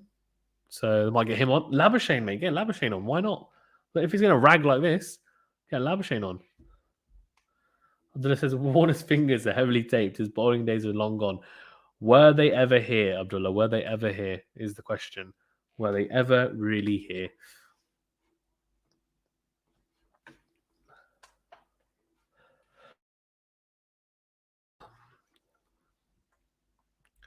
Right, let's have a look at the vote. 66% of you saying Australia to win. That's not really a surprise, to be fair. We've got a few of you liking the video, liking that. Do get the likes up, guys. Smash the like buttons if you don't mind, please. And do smash the subscribe button as well if you don't mind. Helps out a great deal. Lyon to Malan, 2 straight from Lyon. Needs to just alter it a little bit. Needs to make sure he's getting turn. Get it on that. Get it middle stump. Cannon in towards the middle stump.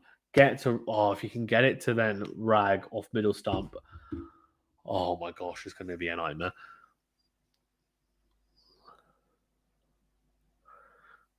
Oh, a bold and a use of the feet from Malan and appeal, and they shouldn't appeal because he's come down the track. So then you can't. There's no point even appealing for that. Netherton Knight says, "How soon will I go to bed after Root gets out?" You will go to bed straight away, probably if Root gets out, I'd imagine. And I would not blame you. It has wrapped him on the front pad, down Malan, but I mean they try and take that upstairs, and it's really, really difficult. Oh, Malan looking for the single. He really doesn't want to be on strike. He just taps that towards the man at 45. No run there, though, as he really, really quickly tries to scoot. 42 for 2 here, by the way. I need to update the score, so I shall do so on the banner. Land 6 off 47, as I said. Oh my God, he just looks so uncertain of playing line right now. Abdullah says Warner was a decent leg. He got a test wicket. To be fair, so have a lot of people, though, Abdullah. Kash says, thank you for the update, no problem. Netherton Knight says, yep. Don't blame me. Flatter from line. If I'm lying, though, I'm not bowling flat. I'm thinking, if it's turning, I'm going to chuck it up there. Hope for the best.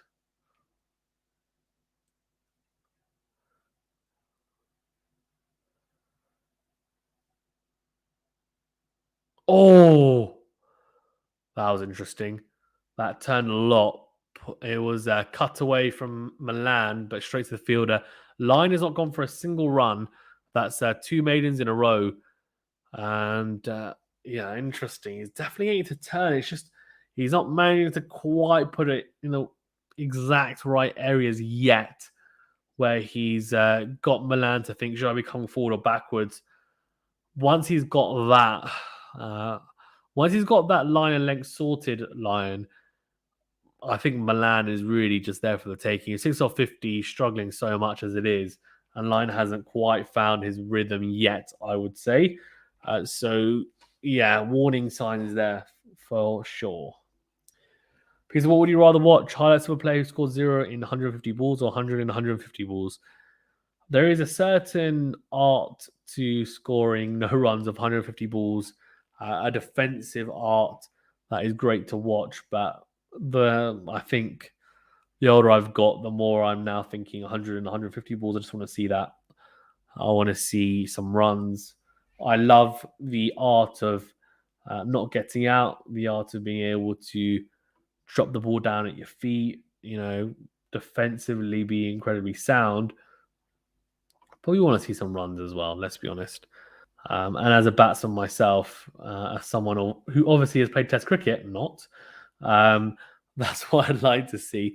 Cummins running in, very full and driven from route. That's a fantastic shot. It's a freebie, really. It's a half volley from Cummins. I mean, he's not going to give many of those away. And it's such a slow outfield. It hasn't even gone to the boundary. Should be 3 runs, though, and it is. That is crazy. I mean, in any other pitch, any other normal pitch, that's gone for 4 runs. But because it's just so slow, it's a freebie, as I said. It's a half volley from Cummins. You don't see that very often. Driven wide of mid-off. And, yeah, just, not great. Buttler says, head doesn't look right without the tash. Yeah, does he not have it? I thought he did have it. Could be wrong. Could be wrong.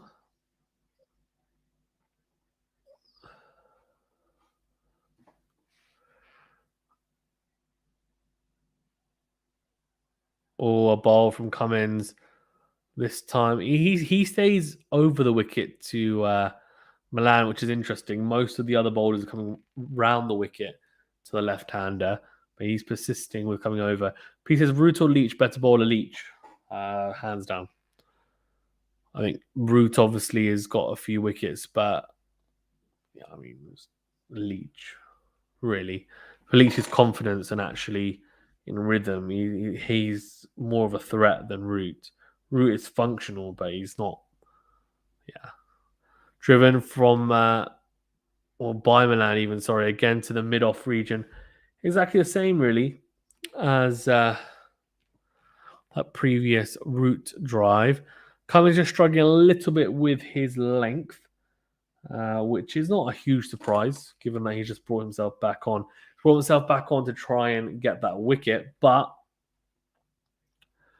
yeah. He says 5 for 8, bro. I'm in the bud. Okay. But that was a complete dust bowl piece. That was like the biggest raging turner you ever seen in your life. So that's not really saying much. Let's at least caveat it. Decent bowling display, but it's nothing that anyone who had some decent spin talent at the international level shouldn't be able to do. Oh, got to be sharper in the field. He just dropped that into the offside and run. Joe Root's sharp batting, smart batting, but really the fielders should be better in there. You'd imagine 7 off the over so far. It's a good over for England so far. The coach says how many times Nathan Lyon got David Malan out in tests. I have absolutely no idea. I would like to say 3 times, but I could be wrong. If you have the stat, it would be great if you told me because I'm intrigued. Oh, well tucked into the leg side from Malan. He keeps a strike. Does he? No, he doesn't because there's 1 ball remaining. So it will be Root on strike. Fazan Khan says, hey, how's it going? Season's greetings. Thank you. Season's greetings to you as well. Yeah, it's all good. How are you doing, Fazan? How are you doing? Peter, am I the GOAT of the comment section? Sure, you're the GOAT. No problem. 50 is up for England, 50 for 2. As I said, slowly building something. And these two have done it, to be fair, in the previous 2 test matches. And they're doing it here again. But the problem is how long can they do this for? They haven't managed to go big, either of them in the series so far. Can they go big at some point? We shall see. Fazan says, I honestly don't know how the poor English players even have the motivation to turn out for the rest of the Ashes games after the first 2 games. Oh, harsh words from Fazan, but I get what you mean. I think it's been a hard slog, no doubt. And I would imagine they are very much struggling with coming out. And not just that, but the motivation of it all. because it's been a struggle for sure. Guys, as well, thank you very much for tuning in. I do appreciate it. It's been great to have all subscribers on, new subscribers on, new viewers on as well, getting involved as always. Please remember to smash the like button if you haven't already. The big thumbs up button really does help us out. And most importantly, please remember to subscribe to the channel. It really does help us out. You can become part of the QualityShot family and click the notification bell as well to get alerted to all the new videos. We will be doing more watch-alongs like this. And of course, our annual review of the QualityShot Cricket Awards, which we'll be giving out and assigning in debate, which will be cool. We also have interviews with international and county cricketers, which I would imagine is of interest to some of you guys, and also videos with people and revered cricket analysts such as Jared Kimber. So do check it out on the channel in the playlist section. There's quite a bit to get stuck into, and I'd say it's probably worth your while if you're a cricket fan. Or flicked into leg side from Root. He's such a good player of spin. He really is. Pete says, what's more annoying, seeing a player like Bond underachieve due to injury, or a player like Peter underachieve due to controversy? What's more annoying is a player underachieving because of controversy, because my thoughts about the Peterson situation is that he wasn't treated particularly well. But, you know, everyone's got different opinions on it. It's very difficult to know exactly what happened because it's more of a he said, she said type of scenario. Lyon to Malan. Now, Lyon needs to be really, really on the money here. Gabe says, all love, brother, like and sub. Yeah, thank you, Gabe. I really appreciate it. Great to have you on as well. And congrats as well on the America Island series. Fantastic series to get sorted. And congrats for going out and seeing your first cricket match. Hope you enjoyed it. Looked like good fun. And really nice to see you guys in person at the stadium as well, doing some stuff. It was, really cool to see. Fazan says, by the way, how do you think Australia will do in Pakistan next year? They are strong at home but have zero experience on Pakistani pitches. We should destroy them in Pakistan, honestly. Lyon to Root. Malan's done well, to be fair, to get off strike from Lyon. He's got... Just rotate the strike there. Doesn't want to be on strike anyway. Lions let him off the hook there a little bit. But yeah, personally, I think if Australia come to Pakistan, we should wreck them, to be polite.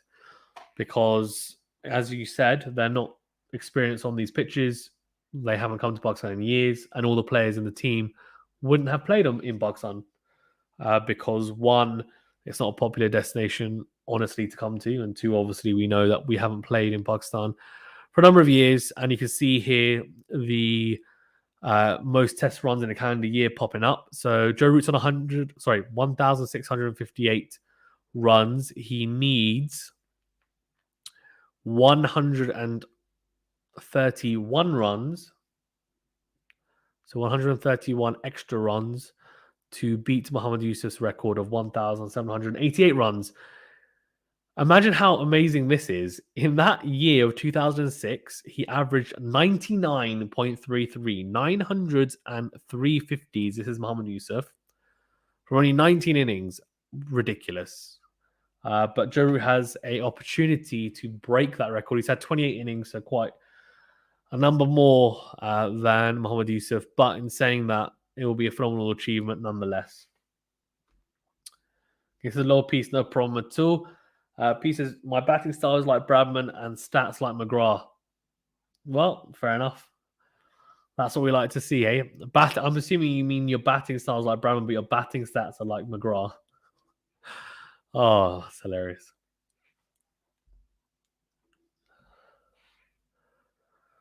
Cummins. Oh, that is an absolute beauty. Flipping heck. I could watch Pat Cummins bowl all day. Beautiful line. The wobble seam is way... Oh, it's just too hard to play when you have someone like Cummins who bowls as consistently as he does, right, in terms of line and length, putting it on the spot all the time, on top of also bowling at 140 Ks and getting the ball to seam in and away from the batsman, and he doesn't even know whether it's going to seam in or away. It could either one, but it's going to do one or the two, or it could even go straight on with the ball will seam. But that's what's so incredible about it. But it's in a spot where either way it's going to cause troubles to the inside and outside edge of the batsman. Oh, it's just that's all I can say about that. It's just too hard to play. He would be the most hard. He'd be the hardest bowler to face, personally, Test cricket. P says Yusuf and Yunus are criminally overrated. Oh, no. Do you take that back, Piece? I disagree. Mohammad Yusuf is one of the most underrated batsmen ever. Yunus Khan is not overrated or underrated. I think he's just rated probably how he should be. In the West, he's definitely underrated. I can tell you, like here, he's not. Although in saying that, actually, Buttler and other players from England, that Morgan I know, for example, as well, they have actually all come towards. Well, not come towards. They've all approached Yunus Khan about sweeping spinners because they have seen Yunus Khan in the past, and they think that Yunus Khan is one of the best sweepers of spin in the past. Not just sweeping, nor reverse sweeping as well. He's one of the kind of first people to do it on a regular basis. So they got advice from him, which was interesting, I thought. Gabe says, don't you think Australia pace will play in Pakistan? Cummins, Starc, and Hazelwood? Yeah, I would hope so. I am hoping that they don't bring out like a second string side because that would be horrific. Yeah, I really hope they bring a full strength side. I think if they bring a B side, it would be disappointing. That could happen because honestly, if it's not an Ashes series, Australia can be a little bit, let's say, blasé about it. I mean, they've obviously cancelled tours to South Africa and Bangladesh in the past year or so. I would hope that if they are going to come, then they play their full strength side. The one thing I can say about them, to be fair, is that when it comes to Test cricket, they do tend to take it quite seriously, and normally their full strength side or their kind of most available side does play. Whereas in ODI and T20 bilateral series, they can take it less seriously. So my hope would be they will play. I don't know how effective someone like Starc will be. Although in saying that, he's relatively similar to Shaheen Afridi, who's quite effective in Pakistan. I think bowling-wise, they'll be okay. I think it's just, I don't know. We'll see. I think Nathan Lyon, for example, I don't think he'll have an incredible time there because it's very different the way that you bowl spin in Pakistan to Australia. But it'll be a great series. I really hope it happens. I just think it'll be really cool to see, and hopefully we get it done. Gosh, it's not a bad start for England after losing early wickets to reach 50. I agree. Yeah. By the way, speaking of amazing years, I just read that Rizwan started this year ranked 153 in T20s and ended it at number 3. That's insane. Dude, he's had an incredible year. And in terms of all format player, he's definitely up there in contention for Cricketer of the Year, I'd imagine. But we'll see. Obviously, he's made the most number of runs in T20s this year. I think he's hit over 2,000 runs, which is a record. But, you know, for me, Test cricket is the pinnacle. He has actually performed very well in Test cricket as well, though, to be fair to him. So we'll see. I have to look at all the stats. Pieces I meant underrated. Autocorrect made me look stupid. My GOAT status is gone. Yeah, wiped on the floor. Piece, unfortunately. Fazan Khan says Lara or Gabe, pace is bigger Pakistan. That's why Pakistan produces amazing paces. It's just different use of pace. You take the pitch out of the equation. Yes, the Aussies don't have that experience. Agreed. Well, played off the back foot from Root. He just plays spin so well, and the outfield is so slow. You can see he's played off the back foot, and it's just dribbled towards deep square leg. Just a single. Malan is now looking slightly more comfortable against Lyon. Lyon, I feel like, has missed a trick a little bit here. The pitch is behaving in a pretty helpful way for him, especially on a day one pitch. He needs to utilize it. A wicket would be good, to be fair. And I think Malan was spinning a little bit of a web, and I think he's let him off a little bit. He's bowling way too straight to Malan. Way too straight. Like just there, he's been knocked around the corner by 45. He shouldn't be bowling like that. So it's so easy for Malan to get off strike. He needs to tie him down. That's not quite being done right now from Lyon, and I'll be disappointing. His stats look great, but needs to be, for me, bowling more effectively to Malan. Santosh says, "Hi, peace. How are you?" Abdullah says, "I'm looking forward for Australia versus Pakistan." Says, "I want to find out if reverse swing is an art or a fraud. Haven't seen any in the last decade." I've definitely seen some. I've actually seen some in ODI games as well. It's not a fraud. It is an art, for sure. So, yeah, well, I've definitely seen some in Test cricket for sure. And, yeah. Pieces, me right now Googling ways to get back lost territory. No problem. Yeah, I think reverse swing is definitely a thing. It's just a case of, can these guys, like for example, can the Aussies utilize it as well as the Pakistanis who have done it for years? And look, I mean, you'd imagine they should. I mean, Dale Steyn, for example, I think he'd be great in Pakistani conditions in Test cricket. I wonder what his record is actually, because he's definitely played in Pakistan before, I would imagine. But yeah, I mean, you'd imagine that these guys will have success in Pakistan. It's just as as Faizan Khan said, that it's a different type of pitch, all well driven from route, but well fielded at short cover. So that will be no run. Really well fielded. It's Marnus Labuschagne, the number one Test batsman in the world right now. He says, "Me right now, Faizan Khan says, haha, when the Pakistanis invented reverse swing, they all called it a fraud until the rest of the teams learned to use it. Then it became the pinnacle of fast bowling." Yeah, I agree. Everyone's cheating when they're doing something you don't know how to do yourself. If you don't understand it, then you're scared of it, and that's what happens, which isn't fair, honestly. And that's with anything. It's like Murali, right?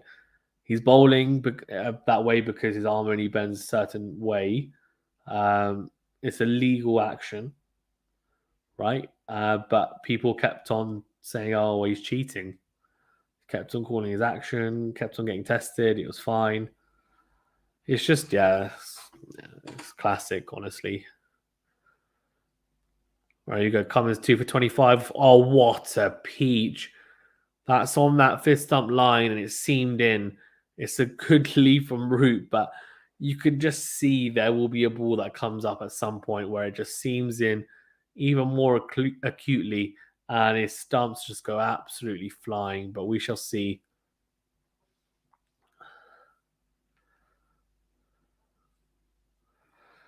Also, guys, as well, thank you very much for tuning in. I do appreciate it. Please remember to smash the like button if you haven't already. I really do appreciate it. It really does help us out by subscribing.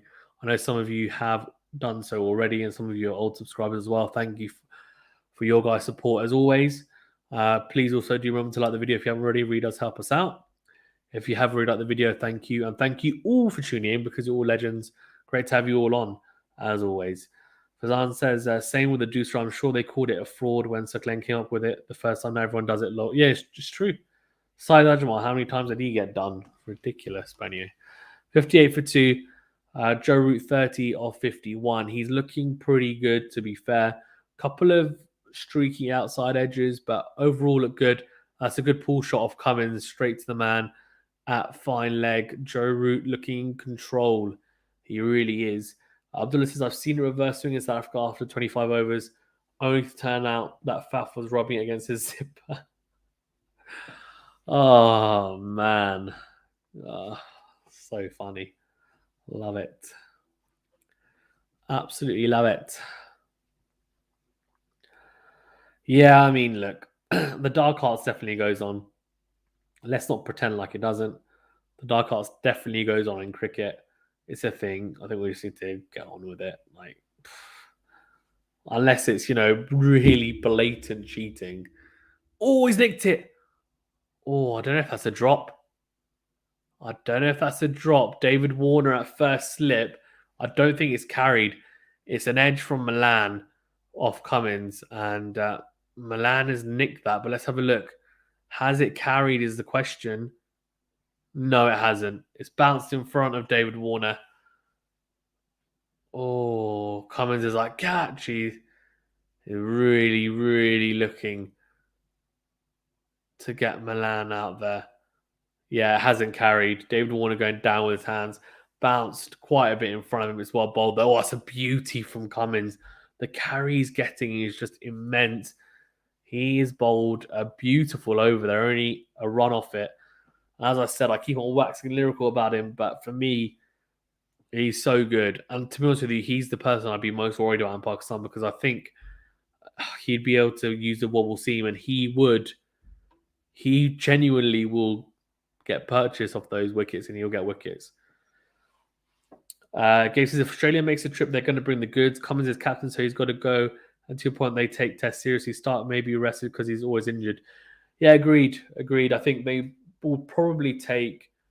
If Starc is injured, I think it depends. I don't know how effective Starc will be. Cummins and Hazelwood will have some success. They'll probably bring someone like Jai Richardson. He's pretty good.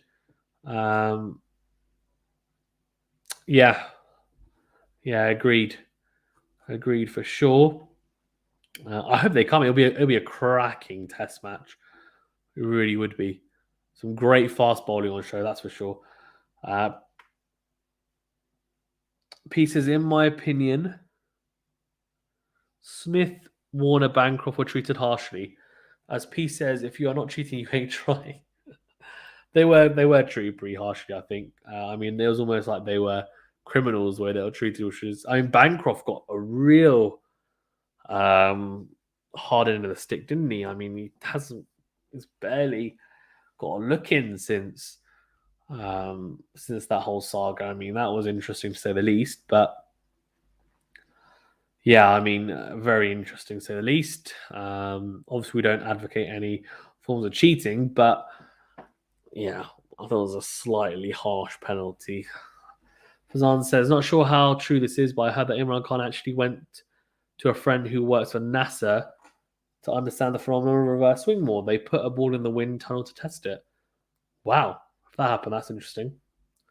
So it says Imran Khan admitted that he used to tamper the ball with bottle caps in county games. But other than that's because I agree. I think that probably did happen.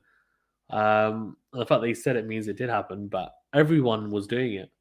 That's the thing, right? Everyone's doing it. It's just who you wouldn't be stupid enough to have sandpaper in your pocket and then get it and take it out on camera. Like, it's just stupid. But everyone was doing it. Everyone probably still is doing it. International and county level. It's just they're smarter at the way they do it. I think it's one of those kind of dark, unwritten rules that people do it. And it's just the way it is. But I have a massive issue with it. It's not like, you're replacing the ball with a ball that's more dangerous. You're working on a ball in a cheeky way, really. But, I think the problem is that then as soon as people know that it's happening and it's flagged, then you do have to do something about it. You can't just say, well, okay, it's happening. We're not going to do anything about it. You do have to act. And the Australians were just a bit stupid in the way they got caught. I have no problem with Smith being the Aussie captain. If the team agrees to a cavity search for the game, a random search is to outlaw. Oh, dear. 60 for 2 of 26 overs. Root is on 32 of 57. Malan 14 of 65. Root's look pretty good. Malan has looked very streaky. That's a beauty from Cummins. Root goes to play at that and can just leave it. Doesn't need to play at it. Cummins is really looking for a wicket here. He's brought himself back on for a little bit of a spell here. And you can tell he's looking for that elusive wicket that they've been struggling for a little bit. He's actually starting to bowl seam up here, Cummins, which is interesting. I wonder whether it's a a variation or whether he is actually predominantly now trying to bowl seam up to control where he's bowling rather than bowling that wobble seam, which obviously gives him so much success. Or bowled that seamed in sharply into Joe Root, who manages to actually get it away to fine leg.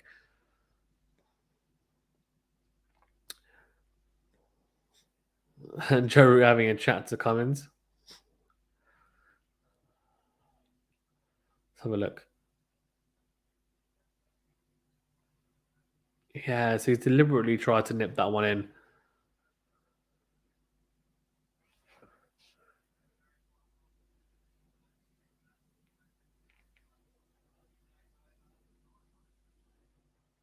Well, you got Cummins running in to Dawid Malan. Oh, he's got him. Oh, he's got him. Oh, he's got him. He's got the breakthrough. Dawid Malan goes. And I have to say, it was coming. It was really coming. Dawid Malan falls to Pat Cummins. He's nicked it straight to second slip. It's an easy catch. It's an absolute dolly of a catch for David Warner. He takes an easy, easy catch. And I tell you what, that is just poor from Dawid Malan. I mean, it's a full delivery, could leave it. It's going across him. He goes to play outside off stump. It's just a defensive shot as well. Prods at it really, straight to the man at second slip. Dawid Malan, his very, very, very scratchy innings comes to an end. He walks off 14 off 66. That is a really, really, really poor innings. I mean, he didn't look set at any point. I did say that it was looking like it would be time for him to go. It's lunch. England are 61 for 3. And I tell you what, that is the worst possible end to the session that England could have had. They looked like they were about to get some type of momentum back. If they could have just ended lunch, got to lunch even at 2 wickets down, it wouldn't have been a terrible position. But I tell you what, and now 61 for 3, they are in a whole world of pain. Binod says, Abdullah says, wow, Cummins leads the wicket takers in this series in just 3 innings. Indeed. This has 2 innings in a session, to be fair. Yeah. Binod says, only good thing about England is Root. Yeah, Root is 33 or 59. He's not out. Stokes will come to the crease after lunch. Fazan says, to be honest, given how the rules in cricket are favouring batsmen more and more, 2 new balls, etc., a bit of ball tampering to give the bowlers the edge just keeps things interesting. Yeah, I kind of agree, honestly.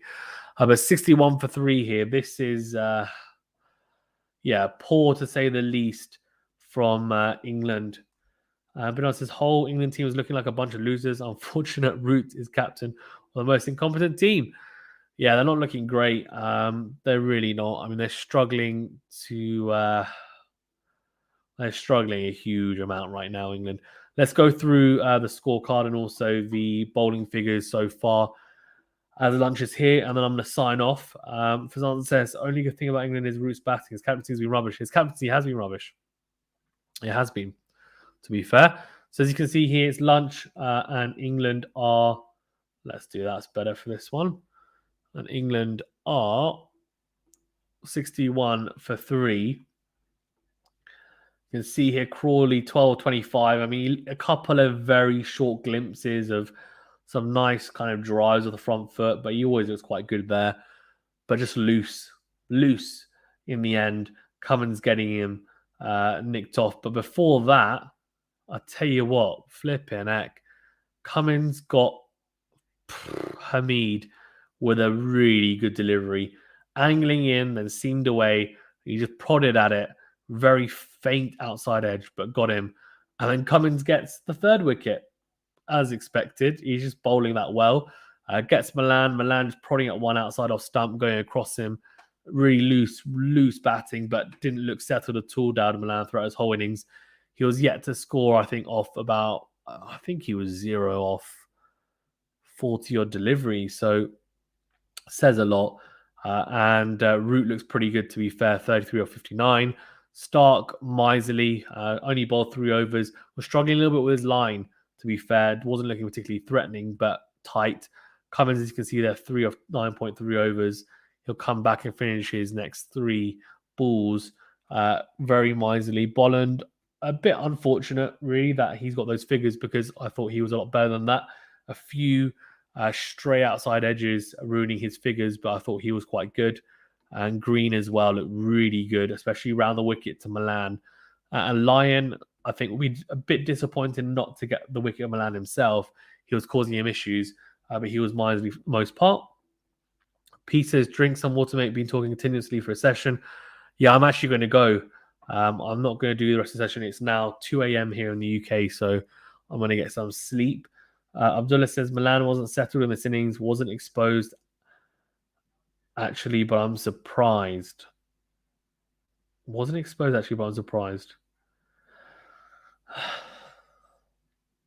Yeah, not exposed, just unsettled. I think he actually likes playing on these pitches. It's not an easy pitch to play on, this one today either, to be fair to him. But yeah, like, no doubt that he is and was looking very, very sketchy, to say the least. And it was just coming, wasn't it? It was coming at some point. It was just a matter of when, not if. And that's exactly what happened. The wicket came in the worst possible time for England, right at the end of the session, and tea's taken, as England will now come out after tea a wicket. Not just a wicket, but 3 wickets down with Stokes and Root, which is just poor. PC, when Burnley Parabat, take it easy, brother. That's what I'm worrying. Thank you. Appreciate it, peace. Thank you guys as well for tuning in. I do appreciate it. Please remember to smash the like button and subscribe to the channel if you haven't already. I do appreciate it. Great to have you all on. And yeah, I'll see you guys hopefully on another stream. We will be doing more streams, as I said. So yeah, get involved. Cool. Thank you very much.